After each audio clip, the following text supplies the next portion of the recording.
What's going on? Happy Friday. Again, happy Friday. I hope everybody's good, everybody's well, everybody's prayed up. Stay blessed. Hope everybody's in good spirits. It's the weekend, yo. I have Mr. Tim Young coming in the group. Today's his day. We're going to learn all about Mr. Tim Young and what he has going on.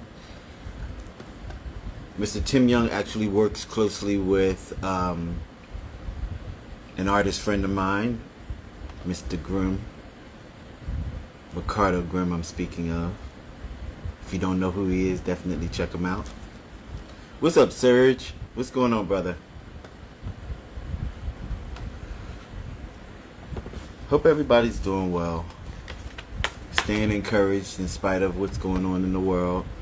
You know, we have to persevere, push through.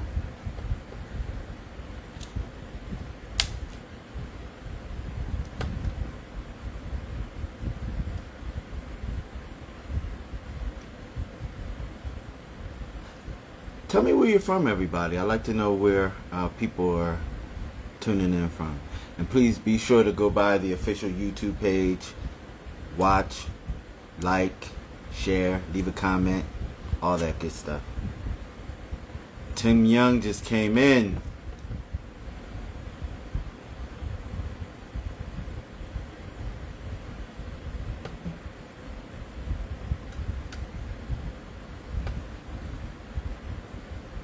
Send a request, brother.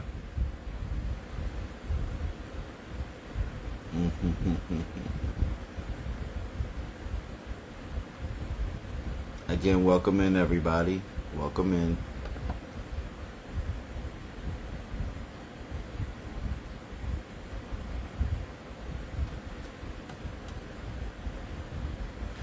Oh my goodness.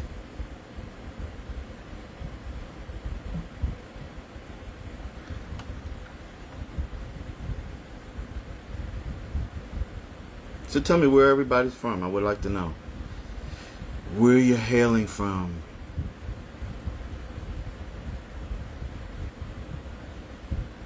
I'm happy to announce that I have people all the way on the other side of the world that are very interested in things that I have to say, and I'm so thankful for that.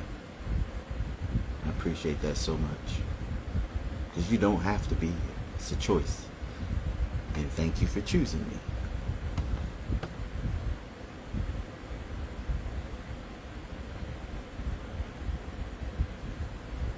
Tim, if you sent me something, I didn't get it yet. I didn't see it.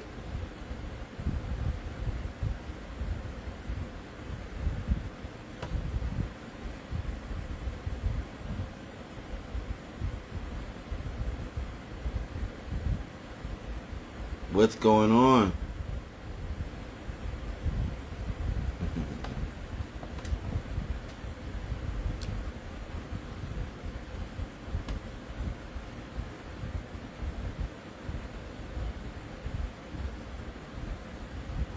Slipknot, what's going on?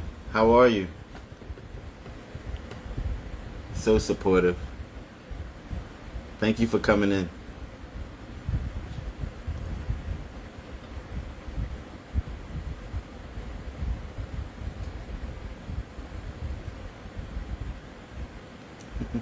I'm good as well. Thank you for asking.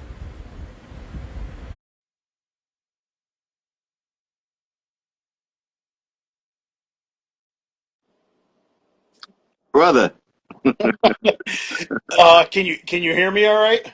I sure can. All I right. sure can. I had Now I can't hear you. You went out.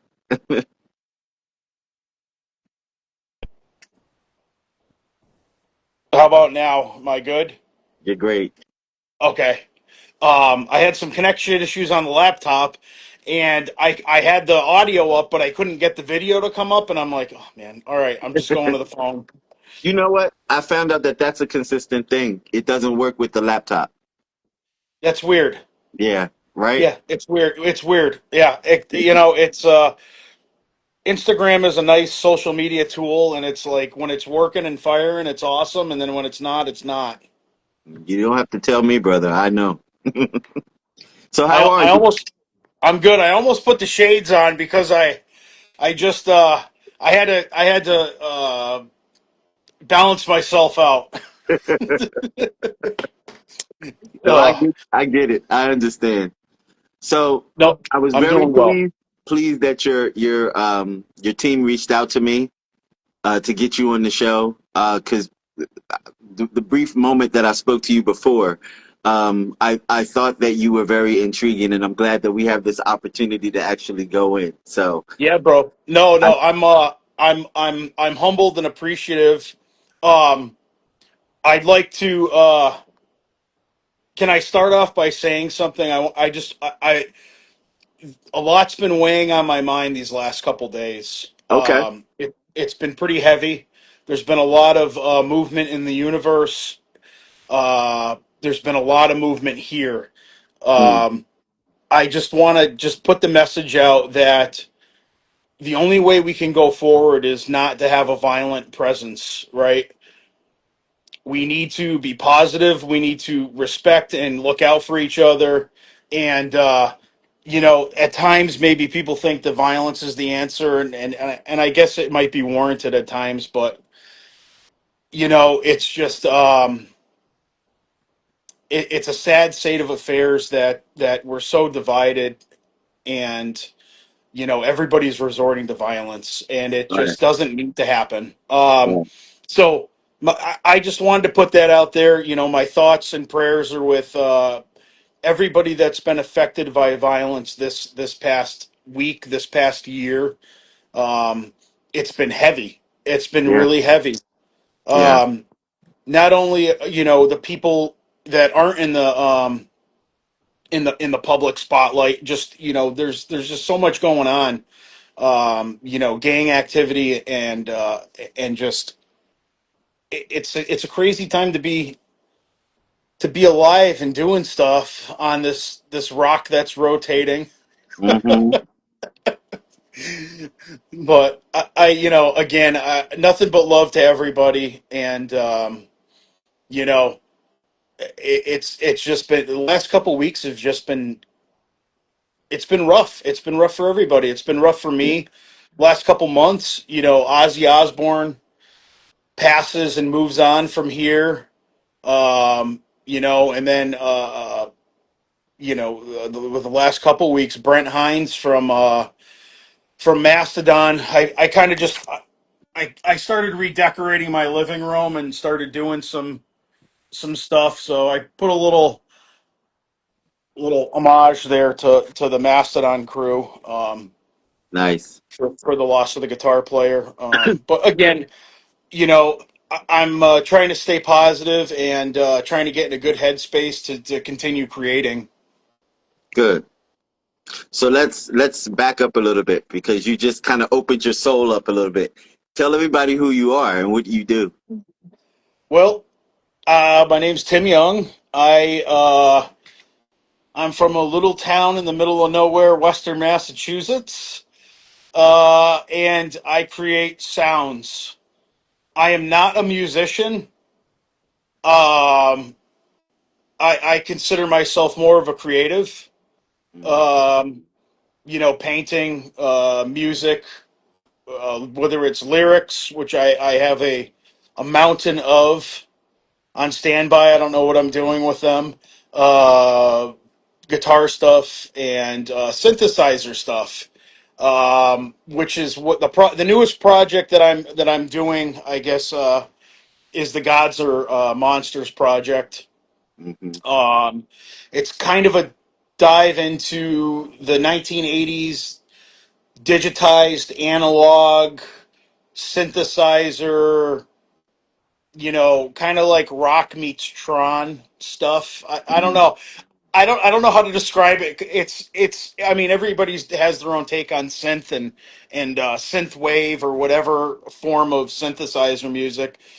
This is just my take with some sounds that were kind of pleasing to my ears, so I mhm. decided to record it. recorded the stuff, and had some huge support through the team I'm with. With Ricardo Grimm, Cornell, who's just he's a fucking gem. He really is. He's uh he's great. He's a great partner. He's a great manager. He's just a good friend. He's a good friend. He's a brother. Him and Grimm, I truly, we're brothers. This shade right here doesn't matter. You know, the color of your skin doesn't matter when you're connected with people. Your souls, your whatever, their higher or whatever you want to call it. Right. It's pretty special, and I'm fortunate to be with those guys and get the support there. And they've been on my ass for a while. Dex especially, he's like, dude, you got all this shit you're doing, and you're not sharing it with anybody. I'm like, yeah, it's for me. And he's like, well, what the hell's that mean? I'm like, I don't know. I just don't want to share it. And he's like, you got to put it out. You got to put it out. Um, so kind of fast forward to, I want to say it was probably the end of last year after we went out to Ohio to Pale Fest. I think it was last November. The timeline is sometimes rough for me to remember, but we went out and we did that out in Chillicothe, Ohio. Something we've been doing for the last couple of years. They're not doing it this year.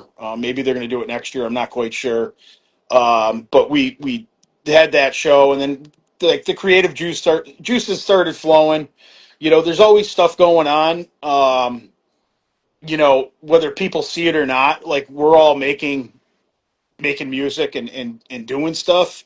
Mm-hmm. Um, you know, Myself, Grim is got mountains of music, and Dex has his hand in a bunch of stuff that's creative that's going on that I can't spill the beans on. There's some really cool stuff that's coming up with all that stuff, but yeah, it kind of like started with a conversation, and I really wanted to get into doing some synthesizer stuff, so that kind of just materialized and happened.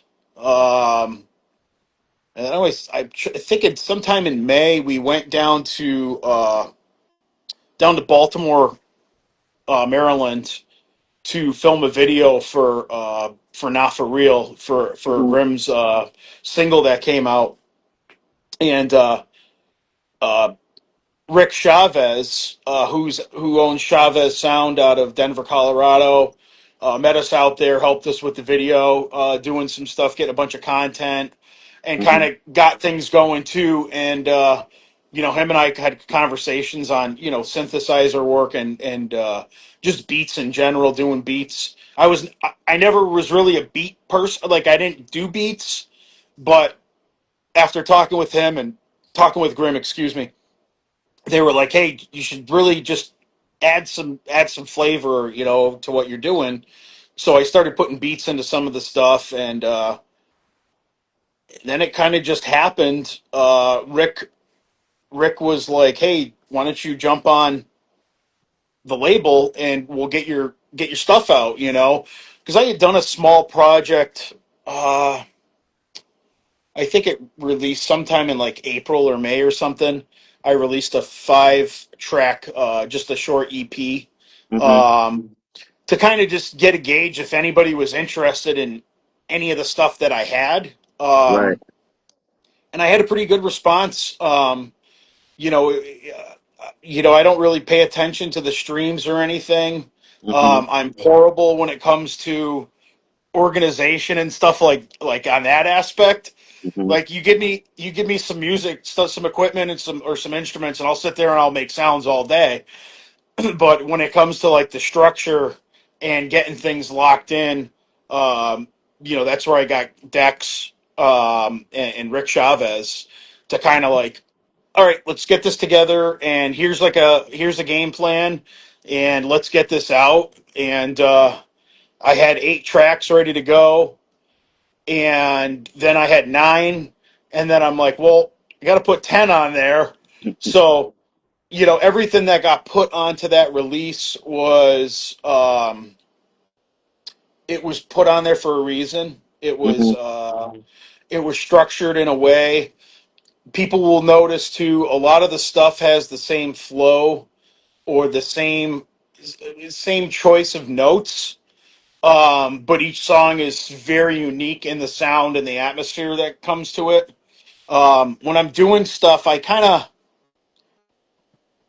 of like to build up um, like a gradual build, and then that release or whatever you want to call it, the apex, or to give you that, and then kind of bring you back down.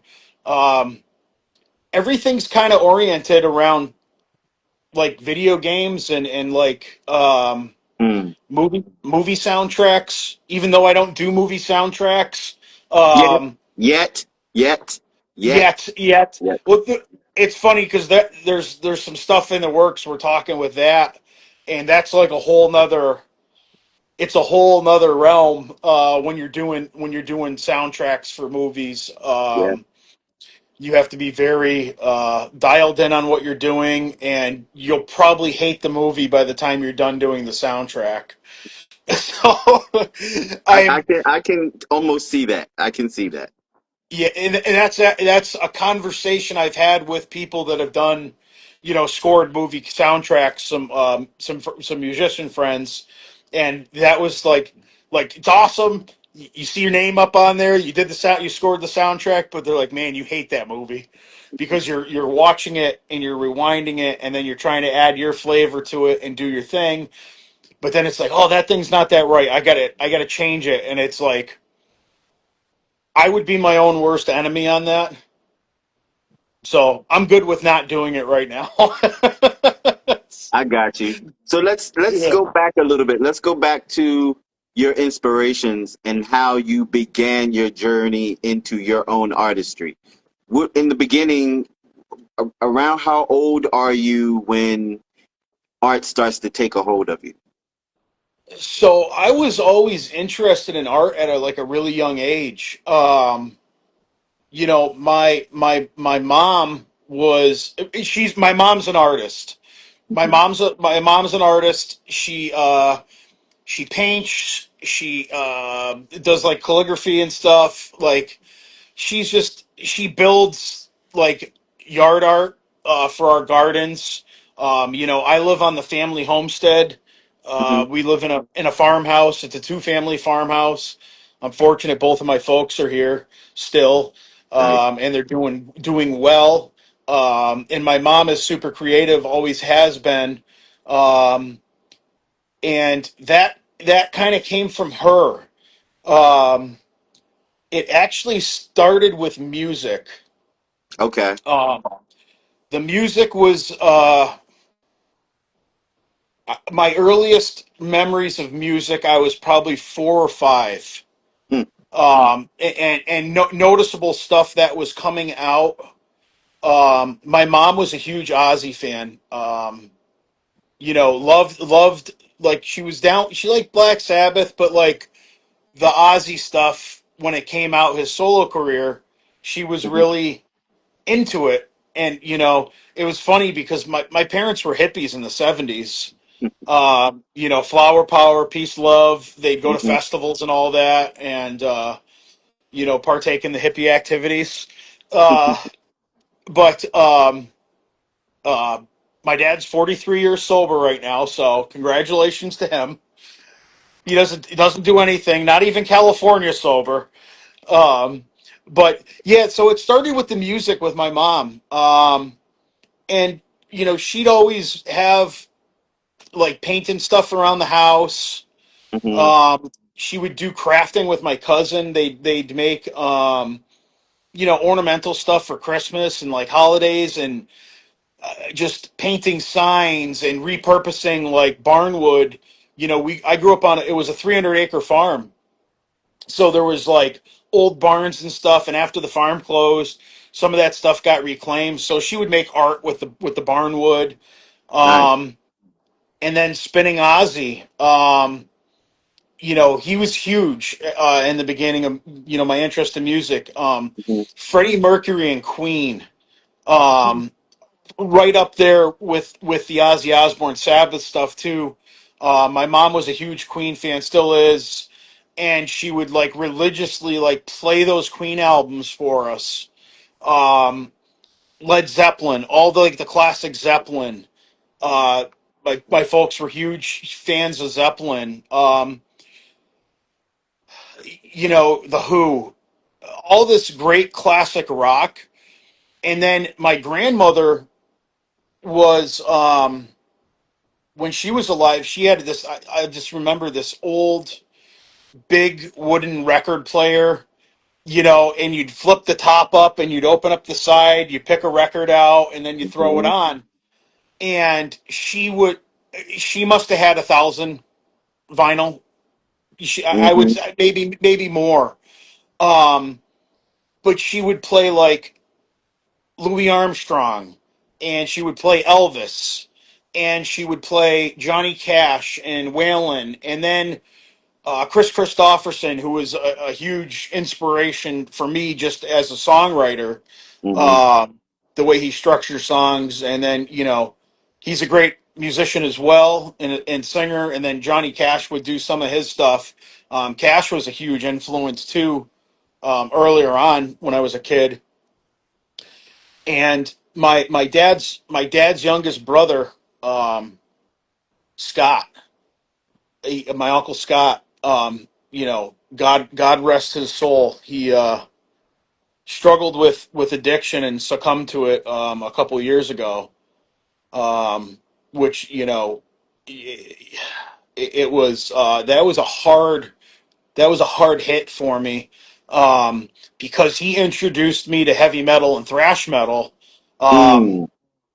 Probably like 85, 86, right around the time, I want to say the first like metal album I got from him, it was at Christmas time. It was Metallica Ride the Lightning on cassette, and he's like, Merry Christmas, listen to this. And I'm like, oh, all right. And then it was like Anthrax and Megadeth and Slayer and just all So this is stuff. this also during the time when you're seeking out your own music? This is what you're seeking out? Yeah, yeah. So like I hadn't even picked up an instrument at this point. Um, I was probably at when I started getting introduced to the heavy stuff. I was probably like 7 or 8. Mm. Um, I grew up in a pretty it was a pretty open like environment with music and art and stuff. Like there was never any like if there was a parental warning on it, my mother would be like, "Here you go. Just try not to repeat the words that are on there. You can listen to it because you asked for it." And Right. and this was and I went to Catholic school. I went to Catholic school, kindergarten to 8th grade. So like I was definitely, when it came to the stuff I was listening to and the music. Um, and at the time, it was, I guess, good that I went to that. It was in that environment. Hmm. I don't go to church. I don't believe in Catholicism like I used to. I believe in a higher power, something greater than all of us. I don't know what it's called or who it is, but I know there's a greater force that controls or has a part in what we do. I think we'd be crazy not to think that there was something bigger than us, but that's just my thought. But so that, yeah, it was a weird time. Like that I was like 7, 8, started listening to heavy metal, and then my school I was at, it closed. I got transferred to another Catholic school. They merged 3 Catholic schools together. So I went from a very small, like 10 kids in the class maybe, Hmm. to a class of like 27 or 28 kids. And it was like, oh, okay, this is a little different. I was kind of a recluse when I was younger. I like always kind of did my own thing, came home, hung out with my brother and my cousins, and that was it. I wasn't like going anywhere. Um, So and your then I met, friendships in school now you have this larger pool. of people, are you gravitating to other people that are like-minded like yourself? Yeah, How do yeah. you find them? How did that happen? It's pretty easy. Us weirdos stick out. You know what I mean? Like I was always gravitated towards people that had the same interests as me, and it happened to be music. There was this kid Sean Carney. When I transferred school, I finished my third grade, went to fourth grade, and I'm like, a couple of kids that were with me at the other school, we all went there, but it was like we all kind of wanted to find more friends, so we still hung out and talked and stuff. So, yeah, it was like the first week of school, I met this kid Sean, and so him and I just started talking and hanging out. And then by the second week of school, he's like, "Hey, you want to sleep over?" And I'm like, "Yeah, hell yeah." And my mom's like, "Oh well, sure, like you can meet the family." Like, and then it was like it was chaos. It was absolute fucking chaos. Um, Up until senior year of high school, him and I did like a lot of, even after high school, like he ended up becoming my son's godfather. I was the best man in his wedding. Um, so we're not real close now, but we still keep in touch like birthdays and stuff. Right. Um, but that relationship just turned into like I was heavy into BMX racing and dirt jumps and stuff. So the BMX thing, him and I kind of like connected on that. He's like, "Oh, I want to ride BMX." I'm like, "All right, awesome." So we started building dirt jumps at my house, and I was able to use our tractor on the farm to build them. So I had a little group of friends that would come over. We do stuff here, and we go to his house and build dirt jumps. And I want to say it was like sixth grade or seventh grade. Um, Him and I started talking like we got to play music. Like we So need to wait a play. minute. Wait. So the dirt jumps, is that the first thing that you've done that was sort of like what your mom was doing, like building the installments at home? Yeah, well, I would always like when I was a kid, I would always like paint. I'd paint stuff or draw. I was big Okay. into drawing at a young age. I used to love to draw, and then I was paint stuff when I was a kid, and then I found once I found BMX, it kind of changed a trajectory of that art stuff. Mm-hmm. I kind of stopped, by like eighth grade, I think I stopped drawing. I just like kind of like stopped together, didn't paint anymore. Um, but I was into BMX, and then like seventh grade, I'm sneaking alcohol and smoking weed and like immersing myself into that culture that because BMX like totes that line of like metal and punk, and it even has a lot of aspects of hip hop in it. Yeah. Um, Guys that ride, all that music it's in a rotation. There's never like a single genre. You'll be listening into you know Slayer, Raining Blood, and then the next song could be a Stevie Wonder song, and like that's just like or Bowie, like everybody loves Bowie, so like Bowie's in a rotation, so Mm-hmm. like stuff like that, kind of like was fueling the desire to do music. So it was like we started talking, and it was like, dude, let's start fucking playing music. He's like, all right. I'm like, I'm gonna get a bass, and he's like, I'm gonna get a guitar. So I went home, and I'm like, Mom, Now, I now, really have want. you had a live music experience by this point? I want to say, man, I think the first concert I went to, actually, the first concert I went to, I was probably 6 or 7. And it was this band. It was like a child folk musicians. It was this weird thing. They were called the Rosenshans.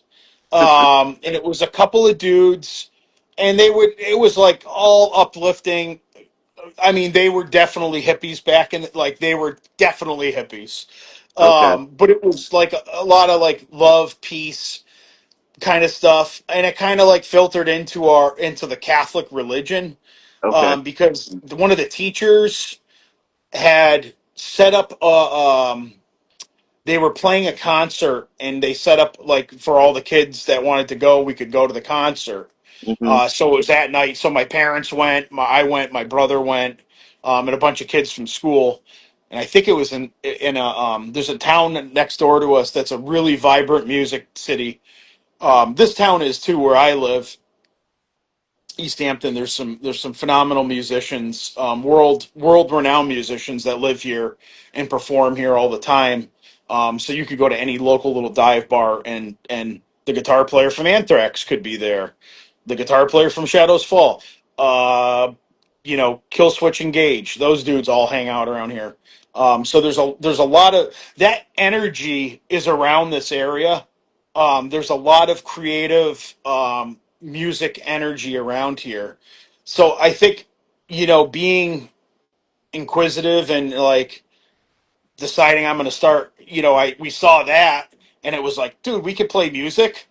That Well, kind of like, that was going to be my next question. So the first you said you saw that concert or that live performance when you were around 6. Did you walk away with an impression at all oh of yeah, that experience?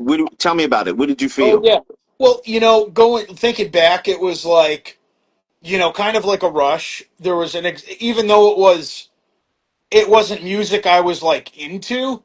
Hmm. It was like, hey, these guys are standing up here performing, and they're having fun. They're jumping around playing guitars. I'm like, that's cool. Everybody's yelling and screaming. That's Hmm. cool. Like that rock star, lifestyle. And as a Yeah. 6-year-old kid, you see something like that, and it's like, oh, cool. These guys are playing guitars and singing and whatever. Um, and then that kind of like spawned that idea of wanting to play, and we did. I think seventh grade. I got my first like electric bass guitar, Mm. um, and I still own that bass guitar. That has been with me for a very long time, 30 something years. Wow. Um, and my mom was, I came home one day and I'm like, Mom, Sean's getting a guitar. My brother wanted to play guitar. I'm like, I want to play bass. What do I have to do? So I had started working at my uncle's. My uncle owned a liquor store, sold Hmm. alcohol and liquor, and I started sorting cans there. Mm. So I started work. She's like, "You need to, you know what? You need to make some money." So I'm like seventh grade. I'm like, "Okay, I'm gonna go make money." I was making like $3 an hour or something, or 250 an hour. Sit there and sort cans, after school, and so she knew I wanted it, and then one day, she's like, "Hey, I got you a bass." Like, awesome! My brother's got a guitar now. So then she would take us every Saturday morning to this place in Westfield, Mass. It was called Performance Music, Mm. and my first teacher. So my brother got this guy named Todd Rosevier, hair like heavy metal hair, mustache with a little soul patch, like fucking metal. And my brother gets him, and I'm like, awesome. Who's my teacher? And it was this guy Derek, who was like a big Rush fan, into like progressive rock and stuff. And he's like, all right, so we're gonna teach you how to play and start doing, reading music. I'm like, I don't want to read music. He's like, what do you mean? I'm like, I want to play this. And so he's like, okay, well, I can teach you tablature, and then I can give you, that to take home Right. to practice on. I'm like, all right. So I started playing with him, and it was going good. And then I think he ended up getting a job somewhere else. Mm. and they had no other bass instructors. So my brother's guitar teacher, Todd, was like, I'll teach you bass. So I'm like, all right, awesome. So I started learning bass from him. And then my friend Sean started taking lessons from Todd. And then Sean's brother started taking lessons from Todd because Todd was he was a child prodigy. I think he was 12 or 13 years old, and he played violin in Carnegie Hall. Oh wow. Like unbelievable. He's one of those guys that can play piano, play drums, play guitar, play bass, Mm, play violin. Like he's classically trained on the violin. But everything else he touches is like it's another level. He's yeah. operating on a completely different level, which is I am so envious because like I really struggle with stuff and really have to work to get what I want out of it. And then I'd watch him pick up something and I'd be like, "Man, that looks awesome. I'm so happy you can do that." So, yeah, he was a huge influence. And then like I'll never forget he did a field trip for us and took us to a guitar center. Mm, So he worked at the music shop and that we all went to, and it was a very small mom and pop. And he's like, "You guys got to come with me to Guitar Center in Manchester, Connecticut." And I'm like, "Oh, cool." And it was like we go in there and we're like, "Holy shit!" There's right. like 1,000 guitars hanging up in here, and I'm like, "Can you play any of them?" He's like, "You can play whatever you want." And we probably spent 2.5 hours there, just grabbing different instruments and jamming and playing. It was me, my younger brother, my buddy Sean, and then Sean's younger brother. Wow. The three of them all play guitar, and I play bass. So, yeah, it was awesome to have people like that were like, dude, do something, like have fun. Right. So he pushed us into. They were having a battle of the bands at the performance music, right? And we're like, and he's like, you got to get a band together to perform. And I'm like, okay. So I reached out to a buddy of mine who had a drum kit. I'm like, hey, I know you stopped playing piano. Are you still like hitting drums? Or he's like, yeah, man. I'm like, hey, we should jam. And it was the middle of winter, and this is how cool my parents are. I said to my mom, I'm like, listen, nobody else, nobody's parents will let them play at their house.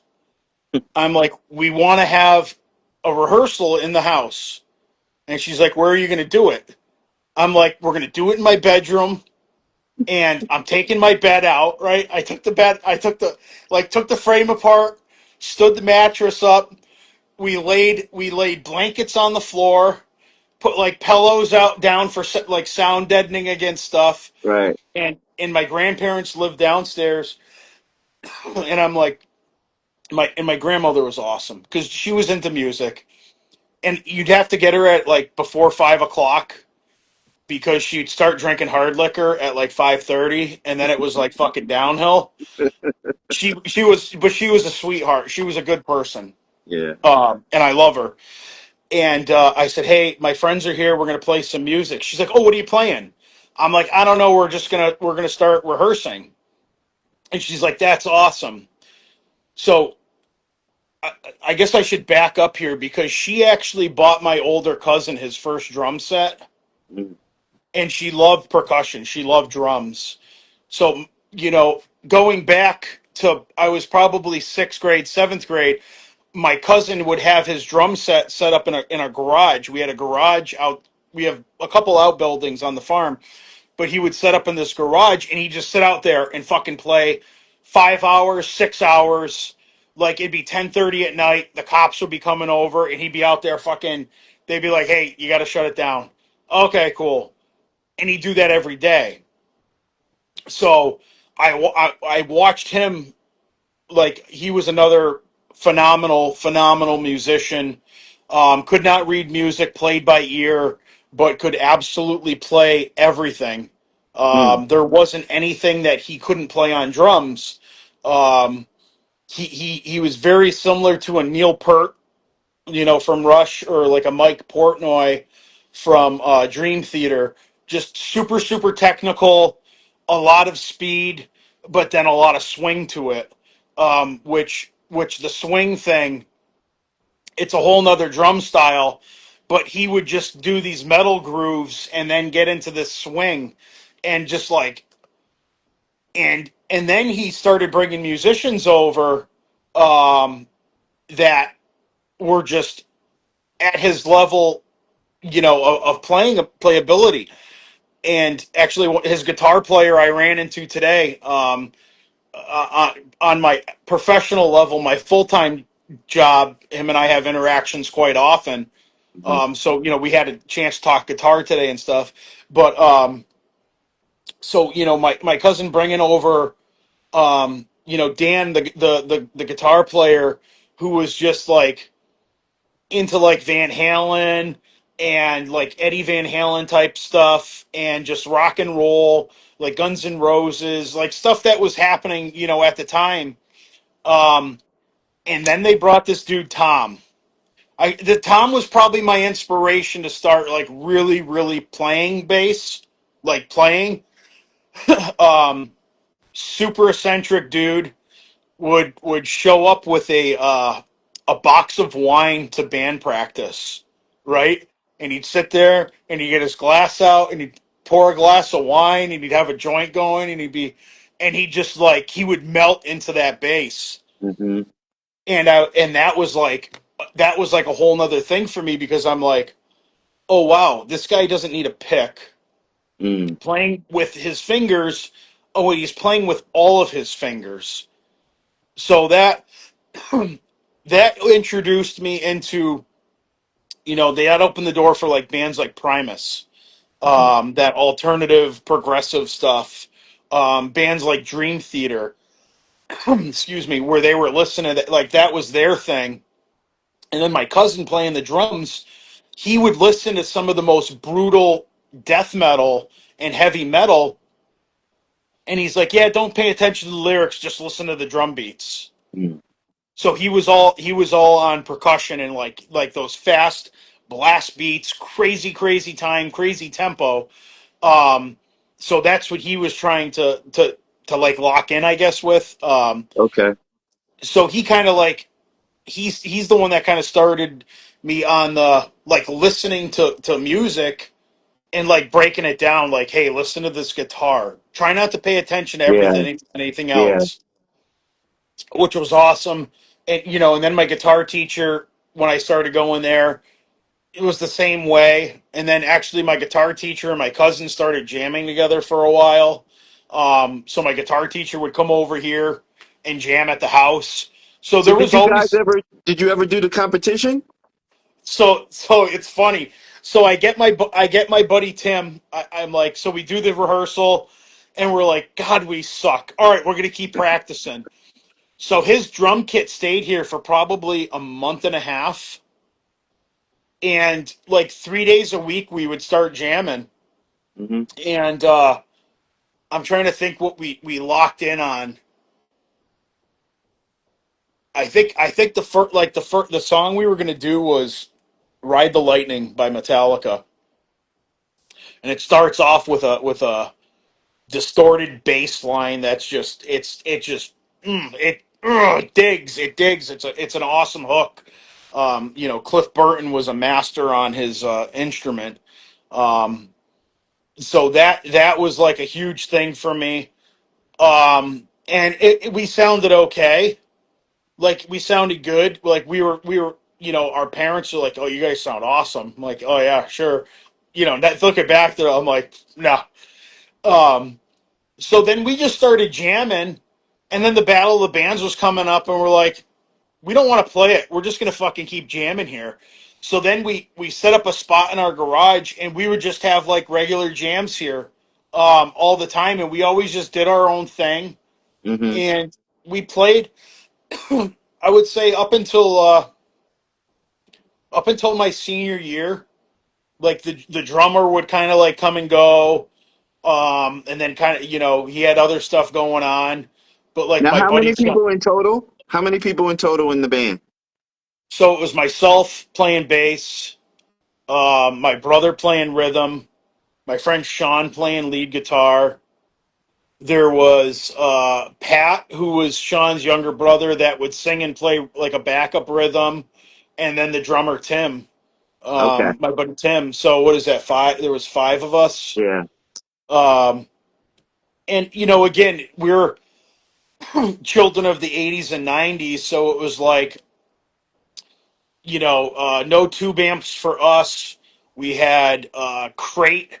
I had crate amps. That's what Downtown Sound sold. Solid state.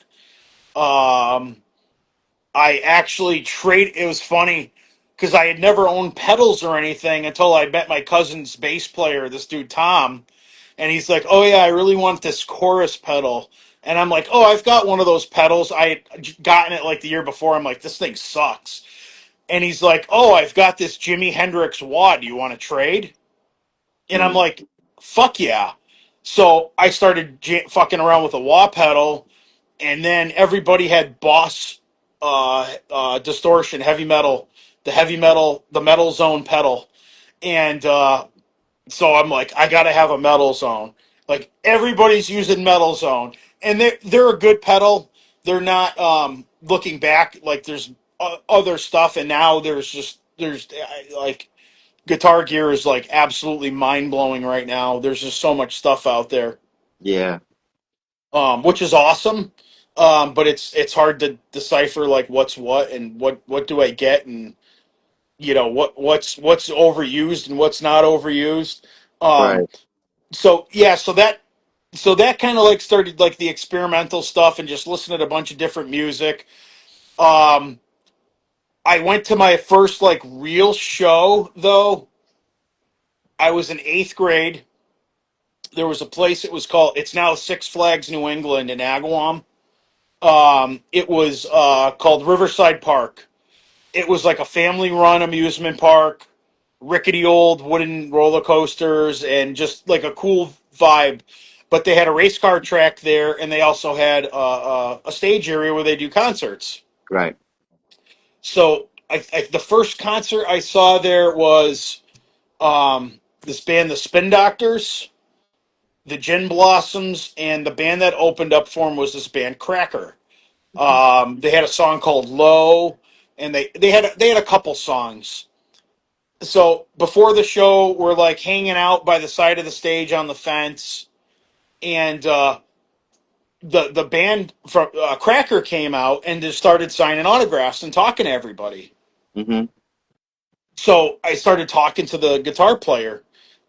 I can't remember his name, but he's like, "Oh, you guys into music?" And it was myself, my brother, my buddy Sean, his brother, our buddy Tim, the drummer. Like we all went to this show together. We're like, Hmm. our parents would let us go to that show, so we all went to it. And he's like, "Oh, you guys play together?" I'm like, "Yeah." He's like, "Well, don't give up on your dream because a year ago I was living in a van." Mm. So I'm like, I never forgot that. I never forgot that that message that he gave to us, because I'm like, oh, all right, cool. Like this guy was able to pull himself out of like probably one of the lowest points he's been at, and Right. now he's doing it. That's awesome. So that kind of pushed us and excited us to do the music stuff. Um, then we started going to hardcore shows. That kind of that opened my eyes to a lot of different stuff. A violent side of music, which was awesome because I needed that. Um, Going to Catholic school till eighth grade, there was a lot of anger and aggression built up that we weren't supposed to, let out. You weren't supposed to do that. So Right. I went heavy into like the metal hardcore scene, and pretty much every Saturday night, I would say So now, freshman to. so now, with that going into the heavy hardcore metal scene, is the rest of the band going on that journey with you, or are you? So So my brother would go with me, and Sean and his brother Pat would go. That was like our core group. The kid that played drums with us, Tim, he would go to shows once in a while, but he ended up going to a different high school, Mm-hmm. and we all went to another high school. My brother and I and my buddy Sean all went to the same vocational school. We went to a trade school. Right. Um, so freshman year on, we were always all together doing stuff. My brother's 2 years younger than me, but I had him with the same group of friends that he wasn't hanging out with kids his age. He was hanging out with his older brother who was Right. drinking and smoking pot and going to heavy metal shows. So is this changing your music now? Is like the what you're playing Yeah, is changing.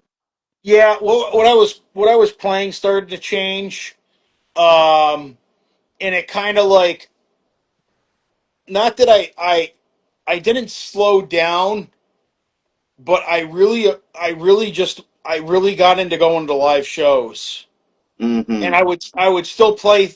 We would still play and jam and stuff, but there wasn't like, again, we started finding alcohol and weed and girls, and it was like girls really weren't hanging around guys that were playing heavy metal music and going to hardcore shows. Right. Um, so I kind of stopped. I kind of like would dabble with playing bass, but I just immersed myself into going to shows, and I'd be at shows like every weekend, seeing bands like this band Tree out of Boston. They were like my first introduction into a hardcore show, punk hardcore. Those guys, really politically motivated, driven band. Um, and I grew up, I would say, being Catholic was more of a, even though my parents were super, super liberal with the way they brought me up and just Mm-hmm. allowing me to just do my thing and not really intervene. They didn't know about the drinking and the weed and, the other stuff that would come. But they were always like, we're not going to like not let you go to your friend's house, but just know if you're drinking, we don't want you driving, Right. right? Stay put. If you need a ride, call us. We'll come get you. That kind of stuff. So I started really getting into partying, Gotcha. and that was like high school was pretty wild for me. Um, like I really wasn't into like having a girlfriend or anything like that. I was really So into did you BMX. find that attention that you were giving to that was pulling you away from your art? Definitely, it definitely did because I started drinking, and then I got out of high school and I continued to drink, and then I stopped playing music altogether. Mm. I put it down. Like I stopped, and it wasn't until I met my wife. But during that Um, time, you were still going to shows, right? oh yeah, I've probably been to probably 700 shows, 800 shows over the course of my life, and those years were like a show every weekend. Sometimes Friday night, Saturday night shows. Sometimes Friday, Saturday, Sunday shows. Like that really engulfed my life because there was an element of kids there that were all like me, Mm-hmm. that were all angry. Yeah. We didn't have a voice, but when we were there, we had a voice, right? Right. So we go to these shows, and people would be beating the shit out of each other, and you'd be picking that person up and helping them up, and then you'd be fucking hanging out with them after the show, smoking a joint. Because at that point, I was going to ages shows. I started going to all ages shows at like 14. Mm-hmm. So there'd be like 14-year-old kids like myself and my buddies, and we'd be there with like 35-year-olds. Right. So the stuff we were exposed to, and the older adults were pretty cool to us younger kids back then. it wasn't like it. I don't know how. I think it's pretty cool now, but for a while in the music scene, it was like the older crowd would like chastise the younger group of kids there, Mm, and that always blew me away because I'm like, that was never like that in music. mm, It was never like that growing up. It was never like that going to hardcore shows because what they were trying to do with the music is they were trying to unify everybody. right. They didn't want to they didn't want to spread hate. They didn't there was violence, but it was like how do I want it? It was like allowable violence. It Mm, was acceptable because you're all in there moshing and beating the shit out of each other, but then there's no ill will or anger towards those guys. You're all like getting your aggression out that right. and going through puberty, that whole era in that time frame too. I'm drinking. I don't know what the hell. It's like your emotions, your feelings are going all over the place, and it's like I can go here, I can unload everything that I'm feeling and leave and feel pretty damn good about myself. But none of that Um, time did you were you weren't picking up any instrument at all, practicing I or I play my bass. It went from like every day to probably a couple times a week. mm, Um, and then you know, I had I had multiple jobs through high school, so I'd work at my uncle's liquor store, and that turned into helping him doing landscaping for some properties he had. right? And then I got a job at the gas station, so I'm working at the gas station and the liquor store.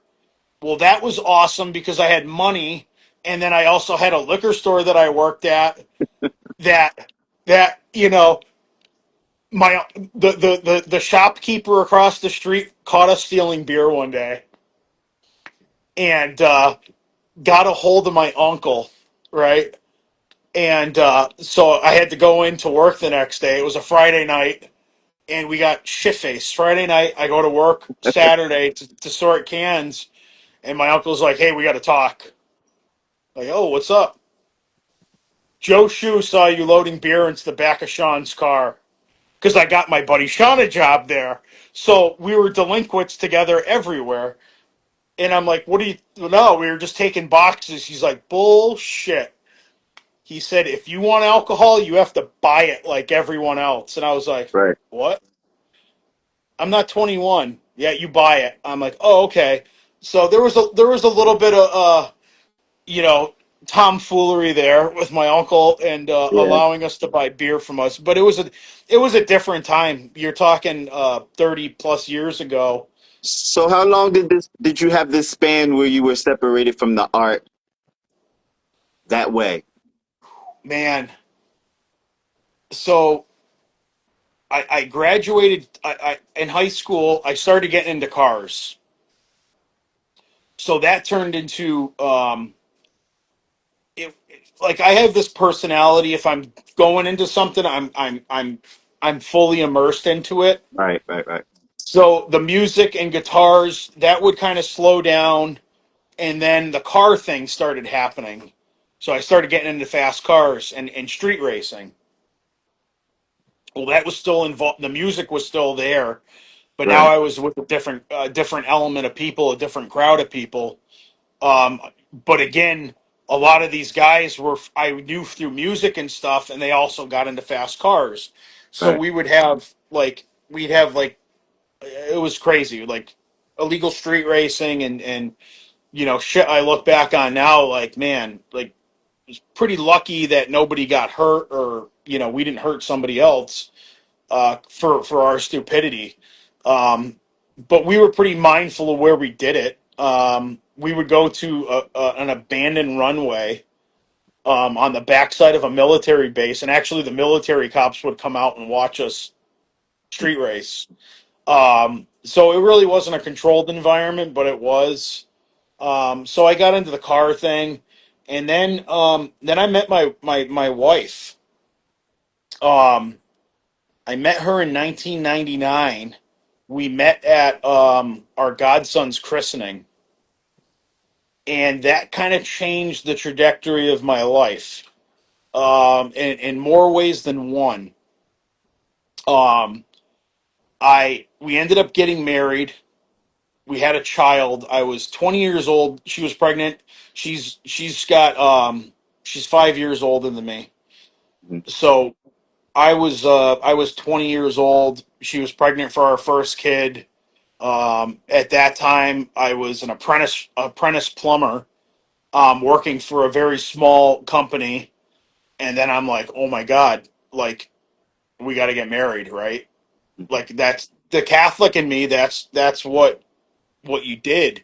Right. That's what was expected of me. And my wife, she grew up in a Catholic house too, so it was the same thing. She's like, hey, we should probably get married. I'm like, we decided we were going to have the kid and be together and all that. Um, so that and then man, the next like 5 years were fucking wild because I had three more kids. Um, so over the course of 5 years, we had four kids: girl, girl, Wow. boy, boy. And I kind of stopped playing music at that point. I had stopped drawing. I had stopped painting, and then I just went into dad mode, um, and got really immersed in what the kids were doing. And then I like the kids. I started getting involved in sports, and I would coach my daughters. Their soccer team, and then they got into softball, so I'd help coach softball. And then the boys started getting into football, so football practices, and games every weekend. And then they got into BMX racing, so which was awesome because Familiar territory. it Hmm. brought me back to that. So I'm like, oh, this is cool. Shortly after the BMX thing started, my youngest is like, hey, I want to play guitar. Wow. So I'm like, okay, cool. I'm like, do you want to play bass? Do you want to play? He's like, yeah, I'll play bass. So I get my bass out, I get my amp, and I'm So like, wait a here minute. it Wait, wait, is. wait, wait, wait, wait, wait, wait, wait, wait, wait. Let's go back because there's some type of symmetry to it all, right? Yeah. You went through BMX and it brought you to the guitar. Now your son is doing this and he's asking for the guitar. Are you actually seeing what's happening at the time? Are you aware of how that's forming?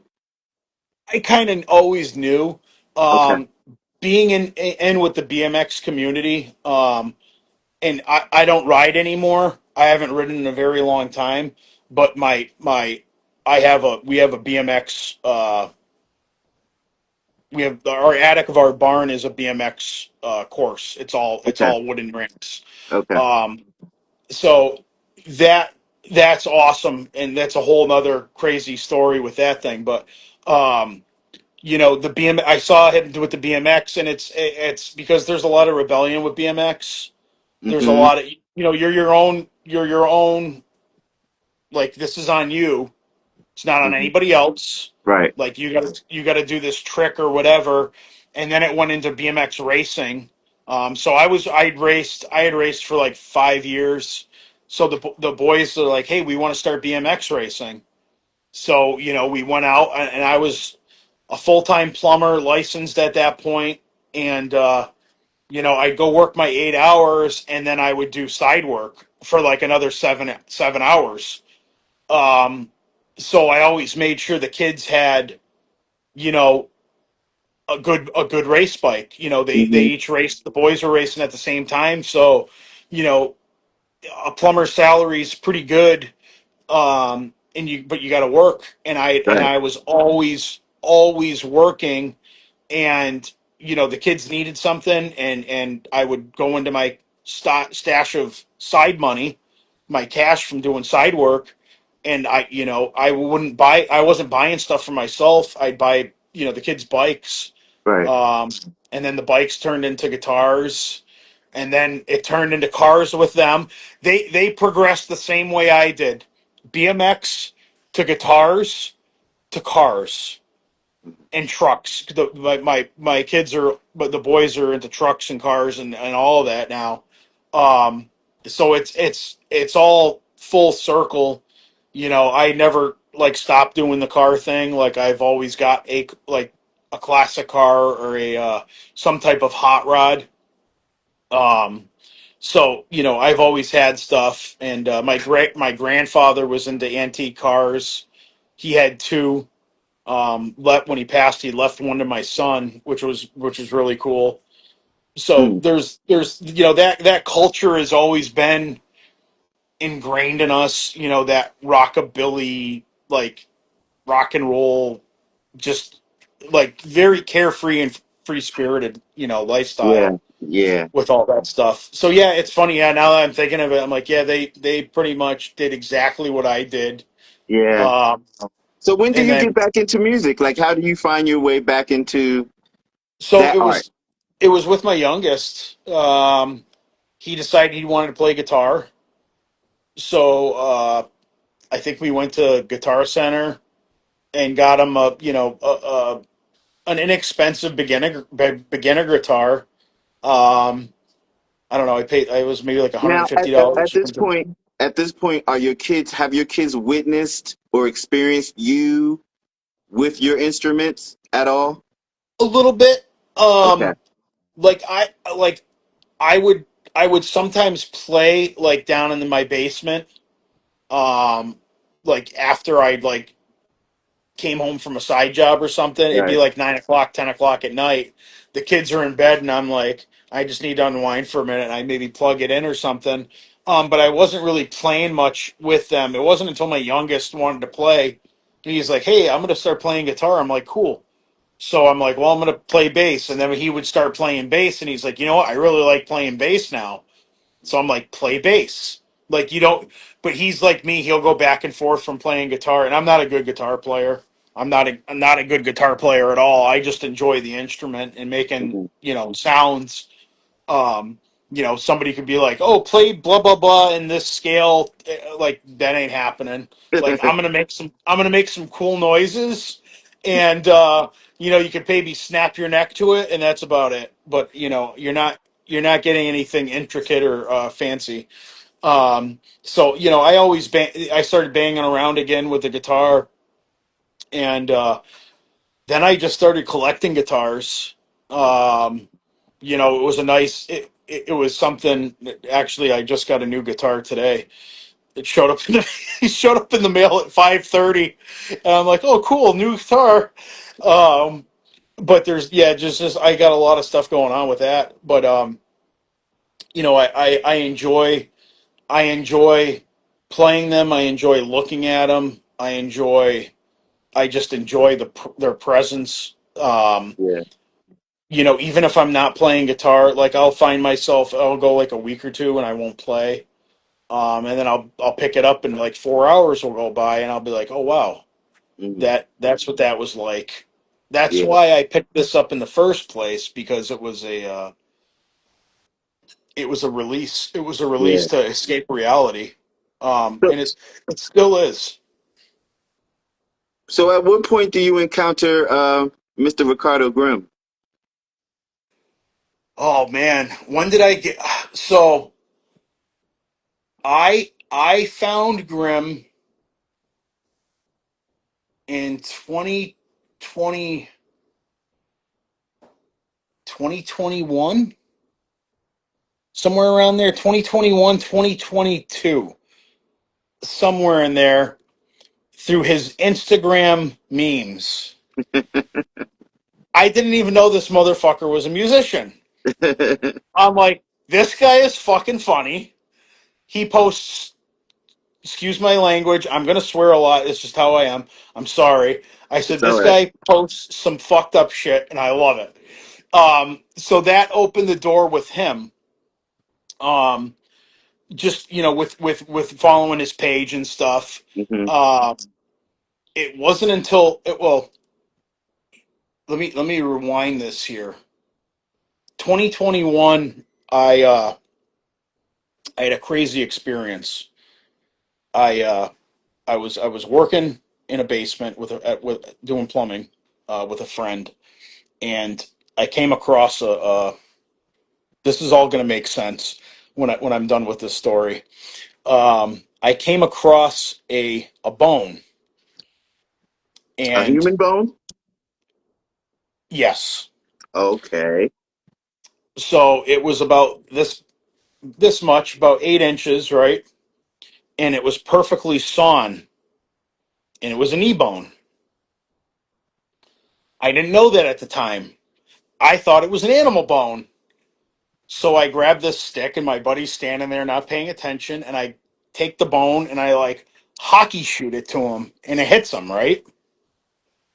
So he's like, "What the hell is that?" I'm like, it's the house. This house dated back to like, I want to say it was pre-Revolutionary War, so like 1685, Wow. 1695. Later found out that it was a medic hospital during the Revolutionary War and Civil War. Interesting. Okay. It was also part of the Underground Railroad. Mm. So the homeowners showed us there were literal underneath the hardwood flooring, there is these removable panels that look like it was the hardwood flooring. Hmm. And they're masonry circles about 10 feet around, about 4 feet deep. And when the slaves were on the run hiding, they would this was a safe place for them. And there was actually a lot of houses where I am out here that were part of the Underground Railroad. Mm. And so this was one of the safe houses, one of the hiding houses. And there were, I think, 4 or 5 chambers under the floor in this house, like Wow. sporadically spread out. It's a huge, old Victorian, gorgeous, or not, I would say colonial New England colonial home. Like wild stuff. Um, so I'm intrigued with all this stuff. So I'm talking to the homeowner, and I'm like, "Hey, quick question." I said, "I found a bone in the basement," and she's like, "Oh, you found it?" Like, what does that mean? I'm like, what do you mean? Oh, you found it? She's like, oh, that bone travels through the house. And I'm like, what do you mean? She's like, that thing will disappear for like 6 months, and then it'll appear in the living room. It'll be in Oh, the wow. kitchen. It'll be in the basement. It'll be in another room. I'm like, oh. I'm like, so what is it? She's like, so it's a amputated leg from the Civil War era. I'm like, okay. She's like, it used to. This was also like a doctor slash medic's house, and I'm like, holy shit. Oh, I probably shouldn't have hit it like a hockey puck at my buddy, but I didn't tell her that. So I'm like, oh, okay. The very next day, I'm working at another house, and I'm standing on a stairwell, like a 5 foot by 5 foot landing, Hmm. and I'm doing my work in front of me, and I had like 4 feet to this, before I went to the stairs to go down to the basement. And there was like 5 stairs that went into the basement. I wake up at the bottom of the stairs. I go to stand up, and I kept falling down. I couldn't move my right leg, and I'm like, what the fuck just happened? Like, this is not good. So I yell up for my apprentice, and he helps me out of the basement. My wife was working like 10 minutes away from where I was, and I said, "Hey, you need to come grab me. I need to go to the hospital." Mm. She's like, "What's going on?" I'm like, "I can't bend my right knee. Like, I literally can't move my leg." And she's like, "What happened?" I'm like, "I have no clue. I ended up at the bottom of the basement stairs. Like, I was standing there, and then all of a sudden, I'm at the bottom of the stairs. Like, did not did not move, did not flinch. Just all of a sudden, I'm down at the bottom of the stairs." So I go to urgent care, and they're like, "You need to go to the orthopedic surgeon. He needs to look at your leg, and you need to go there now." So I'm like, okay. So I wrap my leg up, and they give me this demobilization brace, and I'm like, I can't walk with this thing. They didn't give me crutches, so I'm like, fuck it. I take the brace off, and I just have an ace bandage and a neoprene sleeve on, and I hobble into the. My wife gives me a ride, and I hobble into the surgeon's office, and they take me back, and they're like, they do some scans on my knee. He's like, you separated your quad ligament and tendon. And I'm like, what? On my right knee. And I'm like, oh. They're like, how did you do this? I'm like, I don't know. I'm like, I was working, and then all of a sudden I was at the bottom of the stairs. So yeah, it ended up severing below my kneecap, retracted up into my leg. Good. Um, had to wait like 3 weeks before I can get in for surgery because of insurance bullshit. Right. And then was on a 2.5 year road to recovery. Um, did not know that I wouldn't be working for 2.5 years, and it was the best thing that's ever happened to me in my life. It was the beginning of COVID. I had recently lost a job and was like working at a job that I didn't know if I was going to be there forever for a friend of Mm-hmm. mine actually, which I felt fucking horrible because here I am. I had started there like 3 months prior, and here I am falling down a flight of stairs. You have to have an operation, and they're like, "Oh yeah, you'll be back up and on your feet." Like back to work. Yeah, you should be good in like 8 to 10 months. And I'm like, what? I'm like, that's not cool. So for the next 2.5 years, I was in and out of physical therapy. Had issues. I still have an issue with it, but it was just this reoccurring issue. Like I would Right. walk and it just give out on me. So it was like, how am I going to do plumbing? Like, what am I going to do here? So I had a lot of time for self reflection and trying to process what the fuck I'm going to do with my life.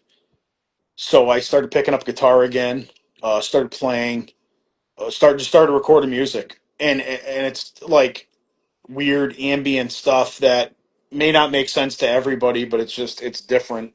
That's what I'm into.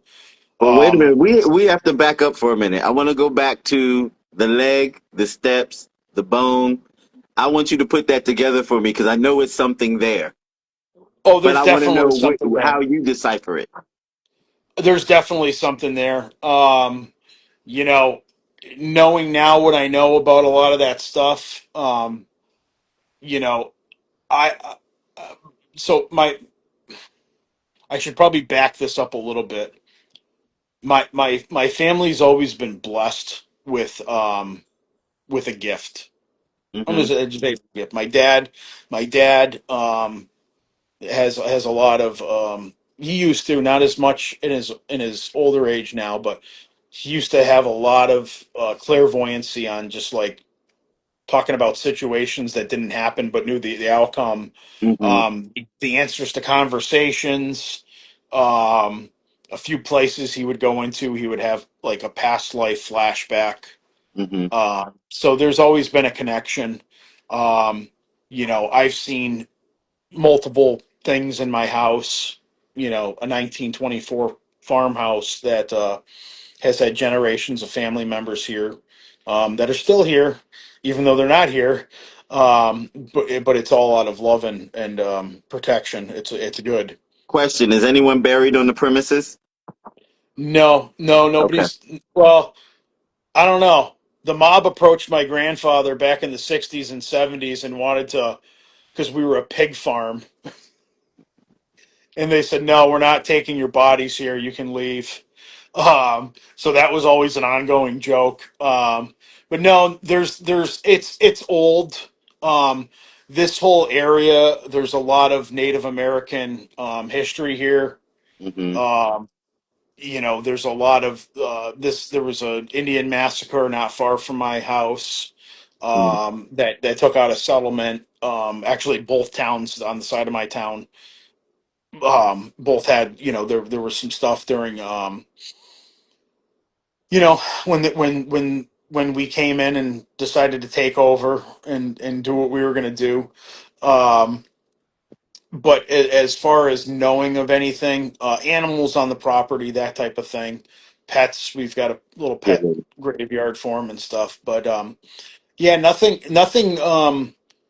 really supernatural up until like family members started dying and Mm-hmm. just letting us know that their presence was here. Yeah. Um, but the leg thing, that all I put it all together like directly after it happened. I'm Mm-hmm. like, that was a sign.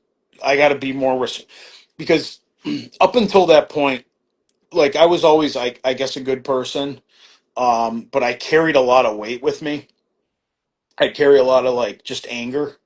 Mm-hmm. Um, and I never let it out in front of my kids or my wife or anything like that. And I wasn't a violent person, but always just like fucking pissed, and I would get in these little depression, like slumps of depression, and like couldn't snap out of it. Well, it's because I was carrying negative shit with me. Hmm. It wasn't until the knee thing was my awakening. It was my great awakening into like, hey man, what the fuck are you doing? Like, let's sit down and like. So it made me like reflect, do self reflection. It made me take inventory of just stuff that I maybe carried for a long time, and animosity and hate towards things. Hmm. And I finally just started like getting to the point where it's like, you know what, none of this stuff matters. The anger towards people, like I would carry grudges for like 10 years. I like I'd be pissed off at this person, and then I'd get myself worked up, and I'd see him and I'd be like, motherfucker, like this whole thing. And I'm like, and I'd leave even more pissed off. So after the knee injury, I was that summer, I was bummed out. um I had just bought an antique car, and I had two girls in college, and then the knee injury happened, and I'm like, oh my god, like what the fuck am I going to do here with my life? And so I'm like, well, the car's got to go. I got to get two kids through college, and I had two boys that were in high school, so potentially college, I don't know. Right. And I'm not working, and I was collecting disability through the insurance. Excuse me, I just got to pull a drink here real quick. Hmm. Sorry about that. It's all right. um so I was in this like, the check, not like I was making the money, because I always have a hustle. Right. So it kind of like, that's when I just like, oh, I'm home all this time, I'm going to start playing guitar more. And I got into playing the guitar more. And then I was on vacation with my family, and my oldest daughter and I was sitting outside. I went and got a cup of coffee, and I had smoked a joint, and I came back into the cottage, and we're sitting on the porch, and in the distance you can see the ocean. So we're sitting there watching the ocean, and my daughter's like, "You should start a podcast." And I'm like, "Oh, what's a podcast?" Right? She's like, "Well, you go on, you interview people, you talk, you do all this stuff." And I'm like, "Oh, okay." I'm like, "Yeah, well, let's." I said, "You got to help me with this because I don't know what I'm doing." Right. She's like, "Okay." So in that time, I'm following Grim, and I'm doing my thing, and I'm trying to figure out what I'm going to do with this podcast type thing. And I started recording music and stuff. And then one day, I just out of the blue, I messaged Grim, and I'm like, "Hey man, um, I'm not a musician. I'm like, I make sounds, because I'm not a musician. I don't consider myself a musician. I like sounds. I like ambient sounds. I like tones. Um, so I'm like, yeah, I got a bunch of stuff I'm putting together. I'd like you to hear it." And he's like, "Yeah, bro, here's my email. Let's link up." So I sent him this piece that I did, and he was just like, it was all love. And he's like, "Dude, this is fucking wild. Like, you did that?" And I'm like, "Yeah, man." He's like, what are you doing?" I'm like, "I just, kind of like do it sit in my living room with my guitar and a plug in, and run it through a laptop, or, at the time, I may have been doing it, like recording it on my phone. Hmm. I was never a big technology guy, so, you know, over the years, like my son, my youngest son is big into like gaming and computers and all this stuff. He's like, "Oh, you got to get this, you got to do this, you're gonna do this, you need this." Like, "Oh, okay, yeah, cool, I'll do that." Um, so I just started like recording more and more stuff, And then I was like at the point, I think I had like 400 or 500 different recordings of this different things. Some of them not complete, just sounds, 30-second pieces and stuff. So I'm sharing it, and Grim and I are talking, and we exchange phone numbers. Then we start, kind of texting back and forth, and then one day I just shoot up this picture on Instagram. I'm driving the tractor. I'm still in my leg brace, but I got the tractor with a deck on it, and we're trimming the shrubs. And I just did a selfie on the tractor, and Dex hits me up. You know, he's like, "Yo, bro, we gotta talk." And I'm like, "Who the fuck is this motherfucker?" I didn't know who he was. So I said, "Yeah, let's talk. We'll talk." And he's like, "Here's my phone number. Give me a shout." So it was the day I was I finished up on the tractor doing my thing. So I hit him up, and I'm like, "Hey, bro, what's going on?" He's like, "Not much." He's like, "So you a farmer or what?" I'm like, "Well, I grew up on a farm. It's now it's defunct, but we still kind of do farm stuff, light farm stuff." And he's like, "Oh, that's awesome." He's like, "I love farmers," and that opened up our conversation. Right? Was Yeah. like blue collar shit. So we start talking about farming and different things, and I was just like, "Hey, I've been talking to Grim," and he's like, "Oh, dude, that's awesome. I've been following what you're doing, and him and I have been talking." He's like, you know, uh, like, "What do you got going on?" I'm like, "Well, I got a podcast I'm doing," and he's like, "Yo, let's get Grim on," and I'm like, "Yeah, I've been messaging him, and I think we're gonna do it." So I had started the podcast. The first episode I had was my daughter, my oldest daughter. And that was a trial run, and her and I had an absolute blast. And it was like 2 hours that went by, and I'm like, Mhm.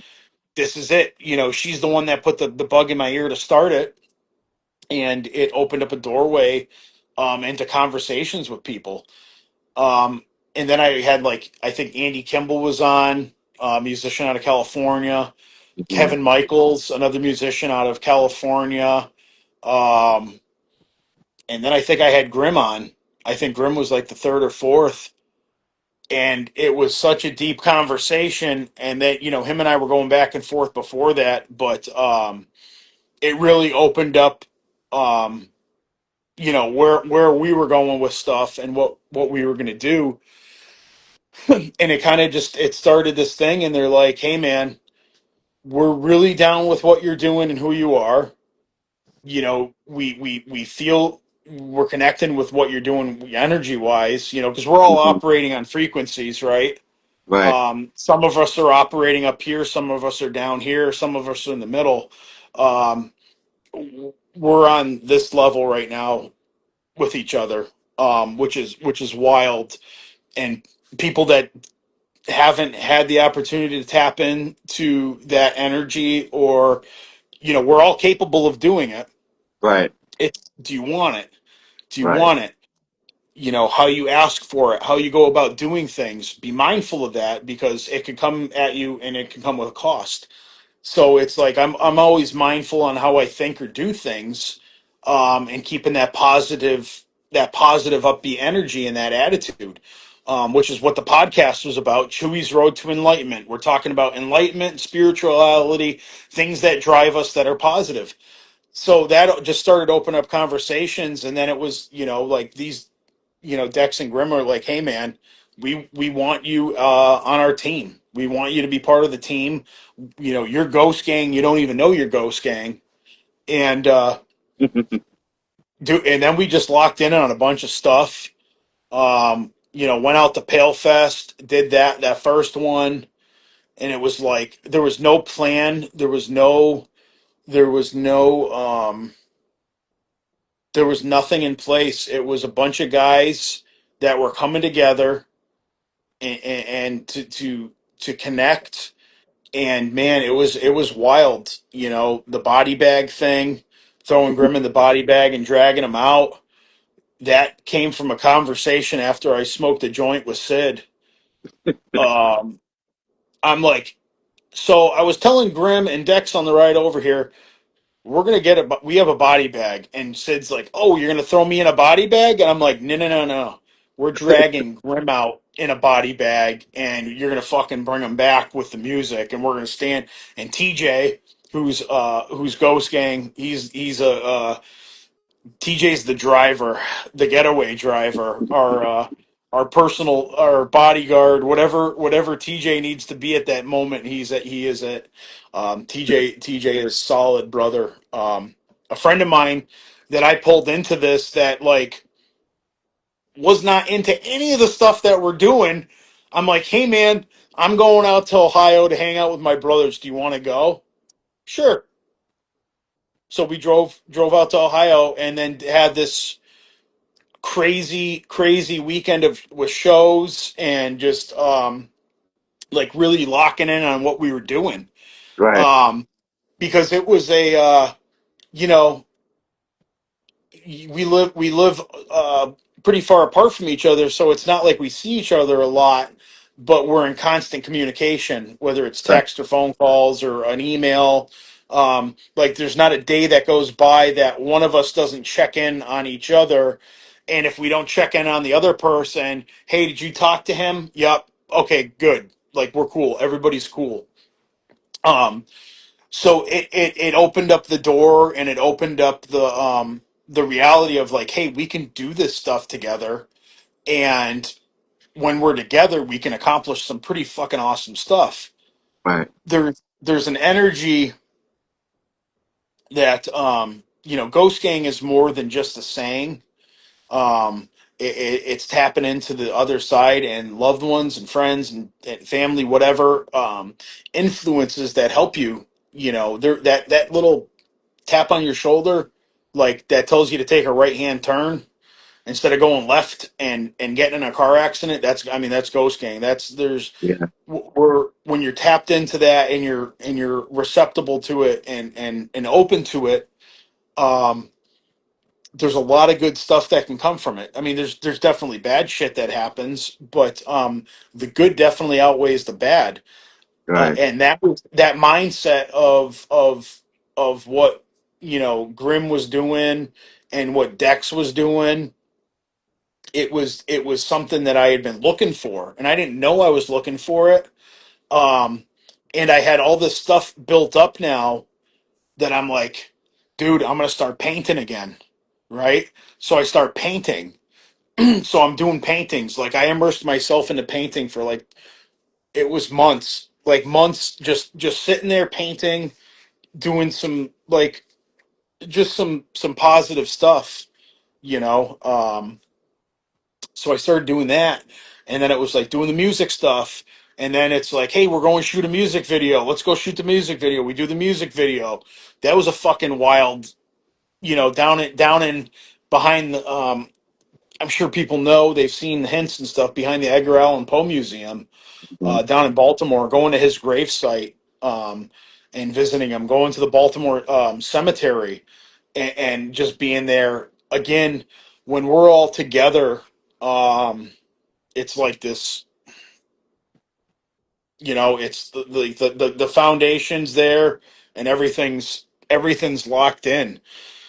It's a very hard to explain that, unless you've experienced it with people. Like Mhm. it's very few and far between. I think you're able to connect with people on that level. Right. um and not be from the same neighborhood, not be from the same state. Like, on paper this isn't supposed to be working.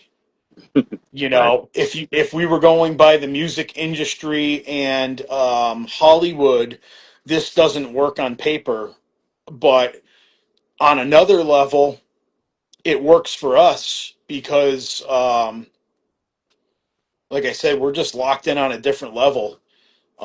And in the exposure we have to so much art and music and just beautiful people that share poetry with us. And I've got this whole concept. I'm going to do this whole piece of work, and it's just going to be spoken word, poetry, like my lyrics. I've got to group of lyrics that I'm going to use and just do spoken word stuff. Um, and again, all these guys encourage that stuff. Yeah. We get pissed at each other when we're not creating, Yeah. and people don't always see what we're doing or what Grimm's doing or what Dex is doing or Rick Chavez. They don't see that going on all the time, but there's always something happening. I mean, every day I sit down and I'll write 2 to 3 pieces of music, Nice. whether it's a guitar piece, synthesizer, or lyrics. Right now, I'm focusing on guitar stuff and lyrics. I've been writing a lot of lyrics. It's just where my head's at because dealing um, with death, with a lot of death recently. Um, that message, has to come out that way, I guess. Right. Through writing Yeah. lyrics. So I got a lot of deep shit I've been writing, and I'm excited to get it out. I just don't know how it's going to get presented right now. Yeah. But that'll come. That it happens that way. It'll come. Yeah, there's some wild stuff going on right now that I don't want to jinx. But there's some pretty cool stuff going on with what I've got going on. There's I'm going to be featured on a we have a collaboration album coming out on Chavez Sound, Okay. and all the artists that are involved on the label are adding a piece of music for this release. Nice. So I was asked, and it's pretty awesome to see the other people on that on Rick Chavez's label with the music that we're doing. There's some. I don't consider myself in the same caliber as them, yet here I am. But there Um, you are. it's humbling. It's very humbling. Um, I'm grateful. I'm thankful for everybody that supported and pushed me or pushed somebody else in the group to do something. Hmm. Because that's like it's been wild, man. It hasn't been easy. There's been so much drama, not only with what we're doing, just in general in the music industry, in the music scene, and it's hard to navigate now. Um, my first professional release I put out in May. That was the first release, and then the second release came out in September, and I was been dropping singles and stuff. But just the way the landscape of releasing music, Right. right now it's on Spotify, it's on Apple Music, it's on Deezer, it's on. I think there's like 50 different streaming platforms, and it's doing very well. There's streams every day. There's listeners, but these platforms like Spotify, you don't make any money with them. There's no money to be made, and I'm not doing this for money. I'm not doing it for money. I'm doing it to fulfill a greater purpose with myself. But I also look at the advantage that they take on an artist putting out work, a creative putting out work, and it's like people put their fucking heart and souls. Like when you create a piece of music, right?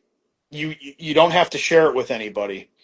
The second you take that piece of music, whether you think it's the greatest thing or somebody thinks it's a giant piece of shit, you're taking a leap of faith and you're removing a small piece of yourself and giving it to people. Yep. And people don't realize that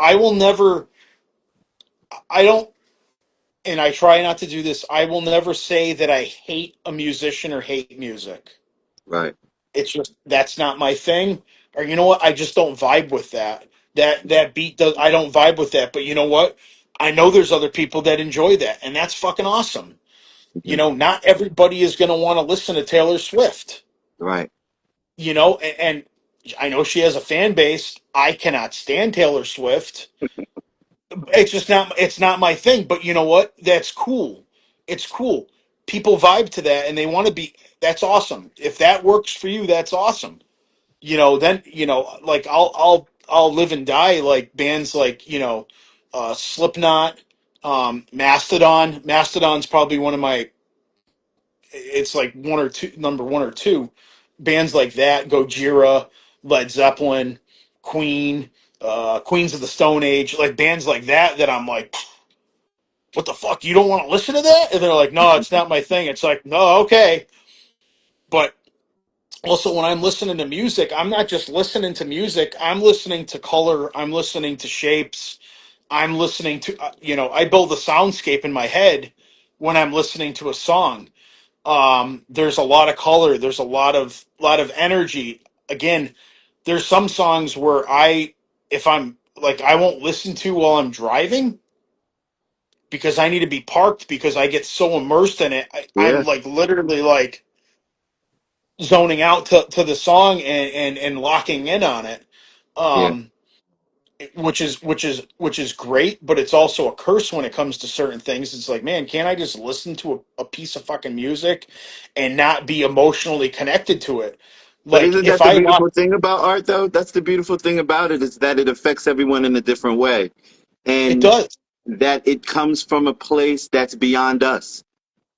Oh, dude, it's and that's what I or after I do something or I listen to something that somebody created, it's like, where did that come from? Oh, I know where that came from. It wasn't from here. That was from the other side. That was from the far reaches of space. Mm, Maybe that was from fucking 200 years ago. I mm, don't know. Like, right. there's a lot of stuff that, again, getting into like that spiritual side and the past lives and, your souls linking and bonding with other people. I got some wild stuff going on in my life right now in regards to like linking and connecting with a past. Uh, yeah, I have some pretty crazy stuff going on, and I'm thankful. But it's sometimes when you ask for stuff, it comes to you, like Yeah, it's that's gonna true. come to you. That's true. Um, so it's like, what do you do with it when it comes? You have a decision. Do I jump on this and do I execute and want to be a part of this, or do I shy away and move on and go to the next thing? And Right, that's the biggest thing for me right now is deciding on what I want to jump on and what I want to do because I have, I'm an independent artist. Um, and when I say artist, I mean creative hmm because a lot of artists they steal and take from others and don't create. Grimm always says this, dude. We're creatives. We're not artists. Remember that, because we're yeah. creating other things. We're creating life experiences for people. We're creating human connection. We're creating positivity. We're creating. The EP I did, the first one, the 5 track, was the name of it was called Be the Change. It's Be the Change. You want change? Be the fucking change. Yep, Like it really starts with us. yep, So if you want your surroundings to change, if you want your mindset to change, it starts with us. So take self inventory, figure your shit out, and then go out and do some good.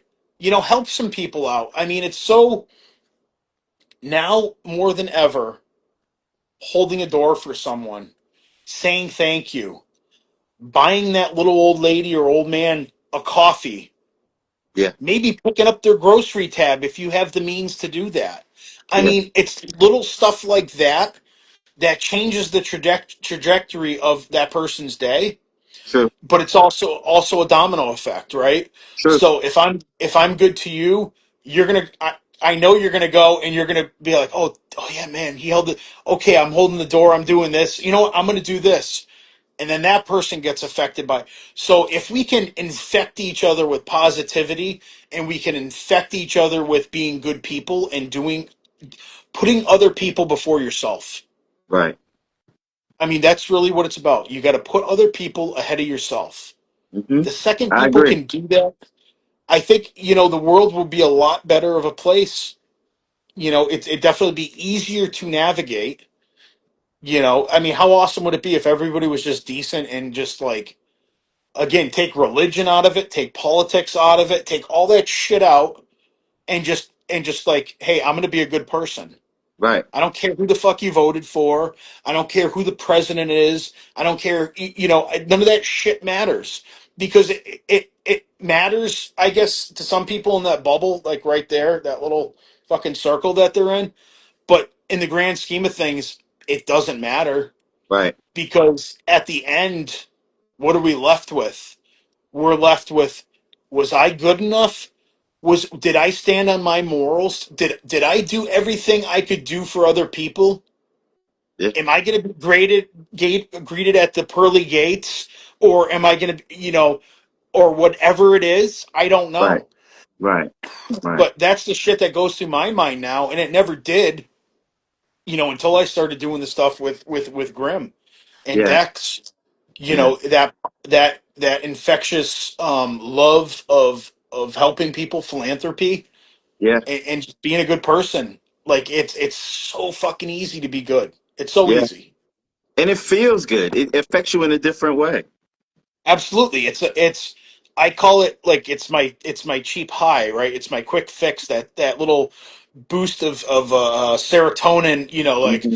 I'm gonna be really fucking cool to all these people. And I do it at my 9 to 5.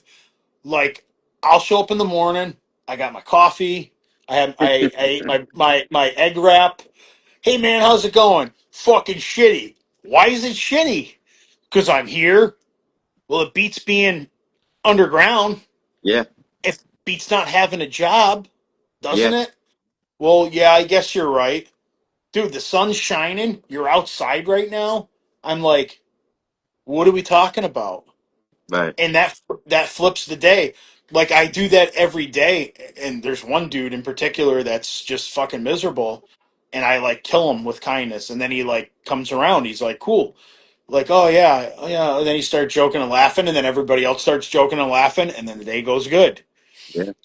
It's hard to do that all the time and be positive and upbeat when all It the can other be shit. draining, but it's most beneficial to be amused for that type of energy because it changes the Absolutely. landscape of things. And me personally, I get what you're saying because I'm that person.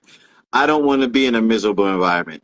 I'm allergic to it. I can't do it. So I have to Brings you be the down. change. Yes, Yeah. You have to like I don't like feeling like shit. I don't feel like being depressed, and I don't want to be confrontational with people. So what do? First thing in the morning, you change the direction of everybody's day. that's right. I'm That's going to right. show you a new guitar I just got. Look at Yeah. this. Here's a picture. I'm And going to here's play that tonight. here's the gotcha. It costs you nothing. It costs you nothing. Free, free, zero, goose egg. And that's what these are things I instilled upon my kids even before all the stuff I have going on now, creatively, being good to people. You Hmm. know, um, that's one thing I will say, and I had no reservations on how raised my kids. I was super liberal with them, and I was also very conservative with certain things. Hmm. Um, friend groups, I would monitor who they'd be with. Right. When they were drinking and smoking or doing whatever, I'd be like, "Listen, I know you're going to do it, and I'm okay with it.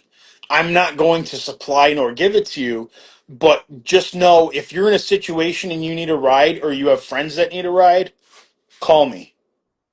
I will be there in a heartbeat. Like I don't need a phone call that every parent dreads like, "Hey, your kid's not coming home." You Right. know, I and that's something I instilled with them in values and having a moral compass. You know, I stand on my morals, and they sway sometimes left or right because it's like you're trying to navigate a landscape that's just absolutely crazy right now.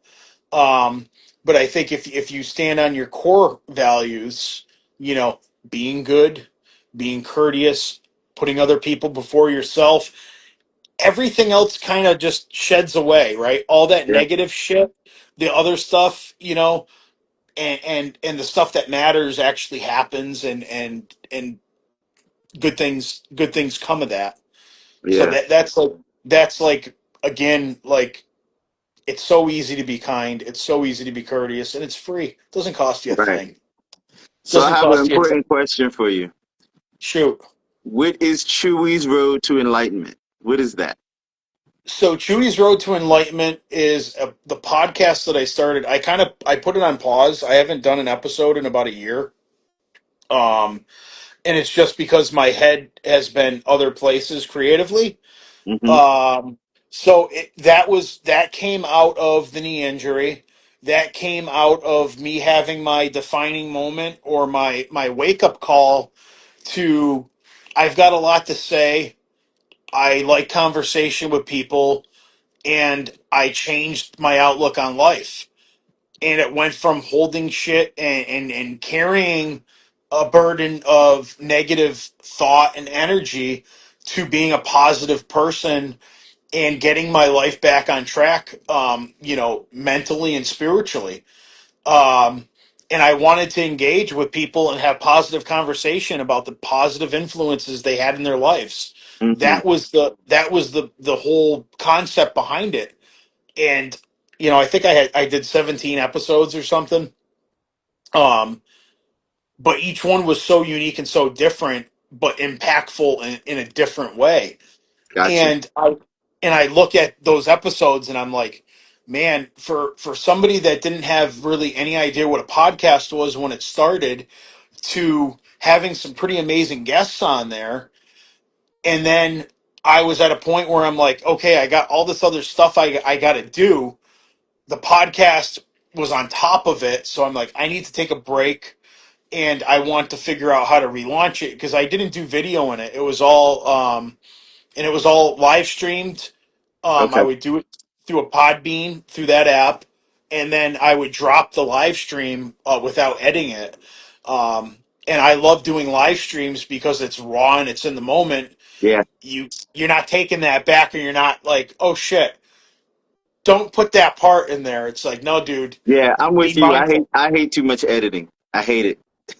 It's and that's the thing, is like everything now is so oversaturated with airbrushing and AI and all this fucking bullshit, which I cannot. I know AI is going to take over, but the one thing I ask people is like, listen, you got to support local artists. Hmm. You got to show them love. You got to buy their art. Like this stuff. This stuff hanging up behind me. This is Marissa did that piece, the clown piece. That's Chad Keith. That's Chad Keith. That centerpiece. Um, that's me. That's a drawing. Bob Lazar, a scientist that worked out at Area 51. Mm. That was he owns a company called United Nuclear, and it's like they sell science experiment kits and stuff. Nice. And he does drawings of the UFO ships that he worked on while at Area 51 in the 1980s. Wow. And Wow. all of the stuff that he had talked about, and everybody said he was a tinfoil hat nut, is now like, hey, guess what? This stuff was kind of happening, and Bob was right. Yeah. Um, so yeah, it's like all this stuff. This is what drives me now. The art, musicians, uh, the love of like finding those couple notes that just resonate with your heart, your mind, your soul. Like it's when you hit something that is good, or you think it's good in your ear. I'll save it and I'll send it off to the guys, and it's almost instantaneously I will get a response like, oh, I'm going to check that out, and vice versa. Like Grimm's got such a catalog of music, and he sends that, and he's like, dude, check this out. Like, and he's bad too with his ADHD because I found out later in life that I have ADHD, and I didn't know it, and that goes into like listening to music too. Like I'll get on a kick with a band and I'll listen to that band for like 7 months. I won't listen to anything else, No, I get but it. I'll just keep going through that discography because it's like there's something I'm missing. There's something I'm missing. Hold on, what was that? Okay, and then I'll be like, okay, I'm gonna move on. I'm gonna come Yeah. back to them again though. So I'll do that a lot, and my wife, like, she's like, You just listened to that album like 2 days ago. I'm like, actually, I've listened to it 6 times since 2 days ago. And she's like, you're fucking nuts. And I'm like, yeah, I So kind of am when it comes I to never music. really thought about the way I consume art. I never thought about it until actually just now. I just do it. And I'm pretty much the same way. I'll absorb it until I have it totally memorized. Yep, And then I'll move yep, on to something else. And then I'll go yep. back and I'll revisit. Yeah. And And, the revisiting part, it's like if you stop listening to something for a while, you come back to it, you're like, oh my god, I forgot all about this part, or I wasn't even thinking about that part, and it's like, oh my god, I gotta listen to that song one more time. yeah. There's just And there's there's certain things about certain artists. And the reason why I love certain artists, probably Prince being on the topper tier of those, oh is yeah, because every single time that I listen to it or I absorb it, I can get something new out of it. It's a new experience. Or I may hear yeah, something minute that may change my whole thinking about what I previously thought that I wanted yeah. to feel about it. You know what I mean? But that's the beauty of music. Different sounds, different music invokes certain emotion, right? Hmm. So if you were feeling sad and you heard, I don't know, uh, really any song, you listen to a song that made you feel sad, but then you hear it like a week later and you're like, you know what? Oh, this song actually makes me feel good and happy. Hmm. Maybe not. Maybe it's not a sad ballad. Maybe it's actually a love song, or Hmm. there's a lot of artists or creatives that are lyricists that are mind blowing with their lyrics. Hmm. And depending on your mood, those lyrics change how your outlook on things. True. And I think like And it when you also put changes too when you can experience that art through someone else's lens. If they can share absolutely, their experience, it kind of like morphs it into something else for you. absolutely, like we're always like, um, we went with some friends last year. We were all going to a concert, and I picked up Grim and Dex and our friend Jared Bird, TJ. We all were jamming and riding together, and so we're heading to the show, and I put Prince on, and I know Grim is like so down with Prince, and I hear everybody like, what the fuck? Like we're going to a heavy metal show and we're listening to Prince. It's like, and I'm like, this is my fucking jam. Like fucking like Purple Rain, like Prince was he again another artist creative that was light years beyond where he was at. I Yeah. mean, now I wish, fuck, I couldn't even imagine, like, if he was still here creating, and there's so much music they have locked up in his vault that I think that the family's trying to capitalize off of now, and it's just like, it's sad. Grimm's got a Prince story. I think he recorded one of his songs on one of Prince's microphones from Paisley Park. Wow. Next time I Or interview him, I'm going to get him to tell me that.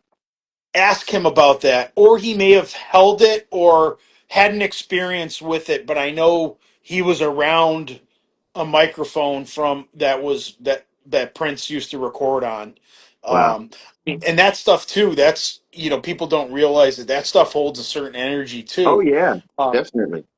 and unlocks something that may be a little bit hidden inside of us that we didn't know we had. Right. Um, there's some great stuff, man. There's some great stuff that's coming up, that I think people are going to be pretty happy, surprised with. Yeah. Um, on the creative spectrum, there's just like, if I wish I had more time in the day to execute everything I want to do. And I wish I had an endless budget. But we all know, in order to create, you know, music, art, whatever, it takes time, which is, really our greatest currency, right? Is Right. time. Yeah. Um, it's irreplaceable. You cannot buy it, you cannot get it back, but you can trade it. Yeah. And that's one thing all of us kind of hold on dear to, that value of being able to trade our time with each other. Um, because again, we're not going to ever get that back. You can't buy True. more time, you know. True. So if I'm giving my time to you, I appreciate you, and I want you to have my time, and I value your time, Hmm. and the same with everything that we're doing creatively. Everybody we do stuff with, we value their time, and we value them as a person, and that there's a whole nother level to that spiritually, approaching things like that, because everything doesn't mean it's going to be a big dollar payout. Right. It's not about the money. Like I told these guys, I said, in 10 years, I don't know if I'll be doing the synthesizer stuff, the guitar stuff, whatever, but I'm still going to be creating something now, because after I had my awakening, it's like I haven't been able to shut it off. Mm. It is an absolute constant. It is at night when I'm laying in bed, I'm like, oh, fuck, this, that, I got to do this, which is why I smoke a bunch of weed before I go to bed so I can pass out. Um, I mean, we'll wake up in the middle of the night and we'll, have an idea, or I'll jot an idea down. Um, Grim will fucking call you at 2:30, 3 o'clock in the morning. Like, oh, my bad, like, leave a message or shoot you a text, like, oh, I was out, I was doing this, I was in the studio, this and that. But that's just how we all operate. Right. I need 7 to 8 hours of sleep. Grim will go a fucking month without sleeping, and that's Yeah. like, he will go a month without sleeping, and people are like, you can't do that. That's not possible. No, it is possible. You Yeah. can do it. You got to, your body needs to adapt to it, and um, get in that place. And when he's in that place, it's super fucking creative, and there's a Right. lot coming. Like if I know he's in a place where he's not sleeping, and it's like, okay, he's creating right now. Like, he is fucking locked in, and it's a blessing and it's a curse. Yeah. Not being able to shut shit off when you want to zone out. That's why, like, meditation. I meditated before we got on for probably 20 minutes. Yeah. I put some ambient sounds on, 528 hertz, like just something mellow. I like popping on YouTube and just throwing like a crazy space country rock ambient sound thing on, and I'll meditate and bring it in, slow my mind down. Yeah. Um, Everybody has their own process, and they have to get to that space the way that their spirit needs to get to that space. Everybody's, yeah, it's like your fingerprint. Everybody's unique in that way. yeah, So I have a question for you. shoot, We're at the point of the show where I get my guests to manifest something, and I'm going to yeah. ask you, what is your manifestation? I'm gonna give you my manifestation that I repeat every single day. Mm, I I live by this. I breathe this, and I want this for everyone. I want nothing but health, wealth, and happiness for myself, my family, and my friends. I'll say that sometimes 100 times throughout the day. awesome. I love that. Yeah, I and love that that. again, I put other people before myself, and again, intention and the way you say things and the way you do things. I put for myself, my family, and my friends. Like, I want everybody to be a part of this, but what I'm doing. I would love to be at the point someday to be like, okay, I've got all this money and I've got this situation going on. This, I don't need to be at a 9 to 5. My 9 to 5 is creating. Hmm. That we'll get there. I think that'll be there someday. I'm not going to say it's not going to be there, but it's all coming. It's all coming to Yeah. all of us. It's there. We're all capable of it. It's like, do you want to do it? Do you want to go out? Do you want to reach out? of your comfort zone and do something a little bit out of the box. True, That's really what it is. true, true, very true. So I want you to tell everybody where they can find you, Yes, where they sir. can listen to your music, and plug anything else that you like to plug. Okay, so I guess Gods or Monsters is the latest uh, project that I'm working on. It is on through. It's put out through Rick Chavez and Chavez Sound out of Denver, Colorado. Shout out to Rick for believing in what I'm doing. Rick puts out the music through Soul Spasm, which in turn hits digital streaming platforms. So you can find Gods or Monsters on Spotify, Apple Music, Deezer, iHeartRadio, YouTube. It's on.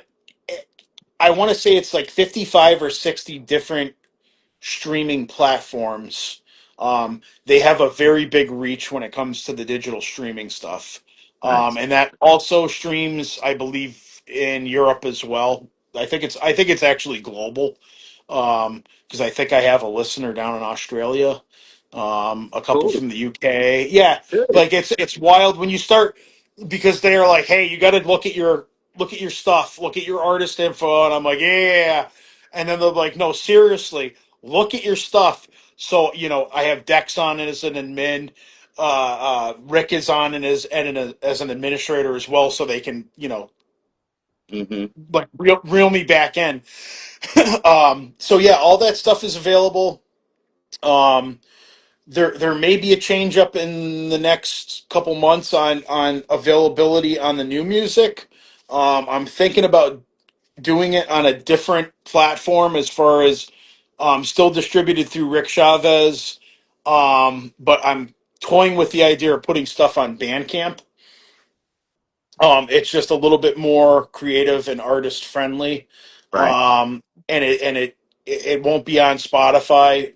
It may get dropped onto there afterwards, but I'm not sure. Um, so that's what I got going on with that And how can compilation people album. follow you? So you can go on Instagram. You can go to Gods or Monsters. Gods or Monsters has its own page. I do Slack sometimes posting content to that.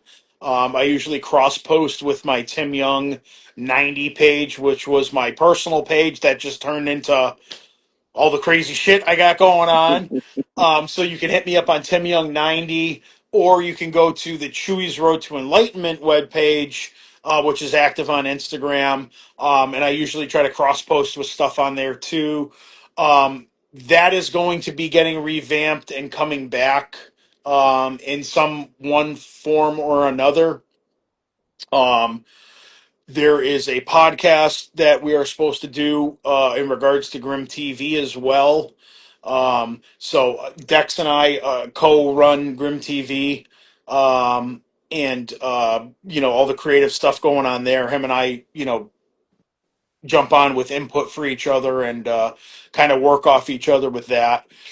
So like people can go to Grim TV too, and usually Dex has pretty much cross posting all of our stuff. Nice. Um, Very nice. so so we got that going on. I got some collaborations that I'm working with. You may see some stuff this year. There may or may not be a collaboration with Grimm. There's some other artists that I'm talking to, and some stuff's going to come out. I think the lyric stuff's going to come out in one form or another. Um, and Yeah, I'm over here doing my thing. Everybody's doing their thing. We're grinding. And can I give a couple shout outs here? Absolutely. So, big shout out to Dex. That guy's always, he's fucking real. I'm not going to tell you what he calls me because Dex is fucking real. So shout out to him and believing in me. Shout out to Ricardo Grimm for taking a chance on listening to some fucking music that I put together and decided to email him. And again, take the shot. People need to take your shot. And I Right. didn't even know I was taking a shot. I did it because I'm like, I don't even know what the fuck to do with what I'm doing. And Grim is super supportive and people being creative. And then he's like, dude, if you got stuff you're doing it, he's like, I'll listen to it. And that's the thing. Grim's got no shame in, like he sends my stuff to people that are like light years beyond what I'm doing and very prominent in the music industry, and that fucking humbles me because I'm But you like, have to dude, I'm follow not. your past no matter what it is. If your heart is calling to it or Yeah, something is telling you to go in that direction, you have to seek it out. You have to. absolutely, because it's an injustice to yourself if you don't. And the You know, universe. And the universe. absolutely, because it's like a little chance encounter with someone can turn into some of the most beautiful experiences you could have in your life. And True. that's like where I'm at right now with things like, experiences. I'm living for the experience. I'm living for the art. Yeah. I have to create so much stuff. I know I don't have enough time left, but I'm going to use what time I have wisely. Whether it's 30 years, 40 years, 50 years, I don't know. It's not enough time, Right. but that's what I'm gonna have to work with. So, again, spending your time wisely with people that you can connect with, that are in the same headspace as you on the same energy level. Yeah. That positive shit. That positive shit's infective. Stick with Yeah. positive people. Yeah. Positive outcome. Yeah. And big shout out to my biggest supporters, my wife, my kids, my mom and dad. Yeah. Like, before the podcast, I talked to my father, and he's like, "Make us proud." Like, Yeah. I will. Like, and there's no doubt in that. But everything I do in honor of everybody in my family, everybody that's passed in my family, my friends. Like I said, Ghost Gang's bigger than. I talk to past relatives and friends every day Yeah. that are no longer here, and they seriously guide me. They Yeah. guide my right hand, Absolutely. Absolutely. and it's overwhelming sometimes, and it's humbling, and it's like sometimes it's very scary. And when the universe listens and gives you something, it's like, wow, I really didn't expect that. Well, you Yeah. asked for it. You asked for it. You're gonna get it. Yeah. And I'd like to just thank all the fellow creatives out there. Thank you for having me on this. Um, Absolutely.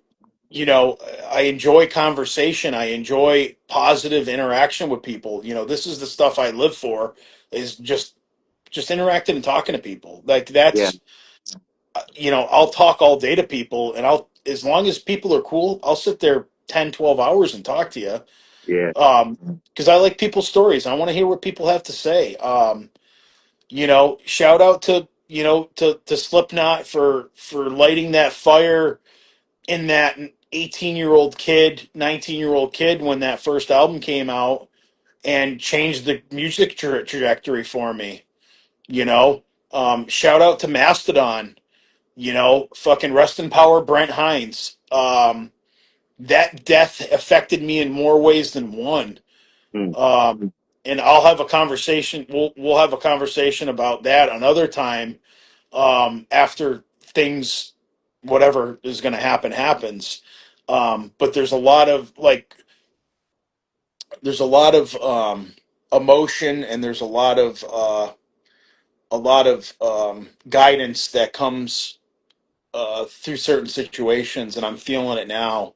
And I'm connected with on a certain level spiritually with certain things, Right. and it's good, and I'm humbled, and I thank everybody. Thank the people that tune into the live stream.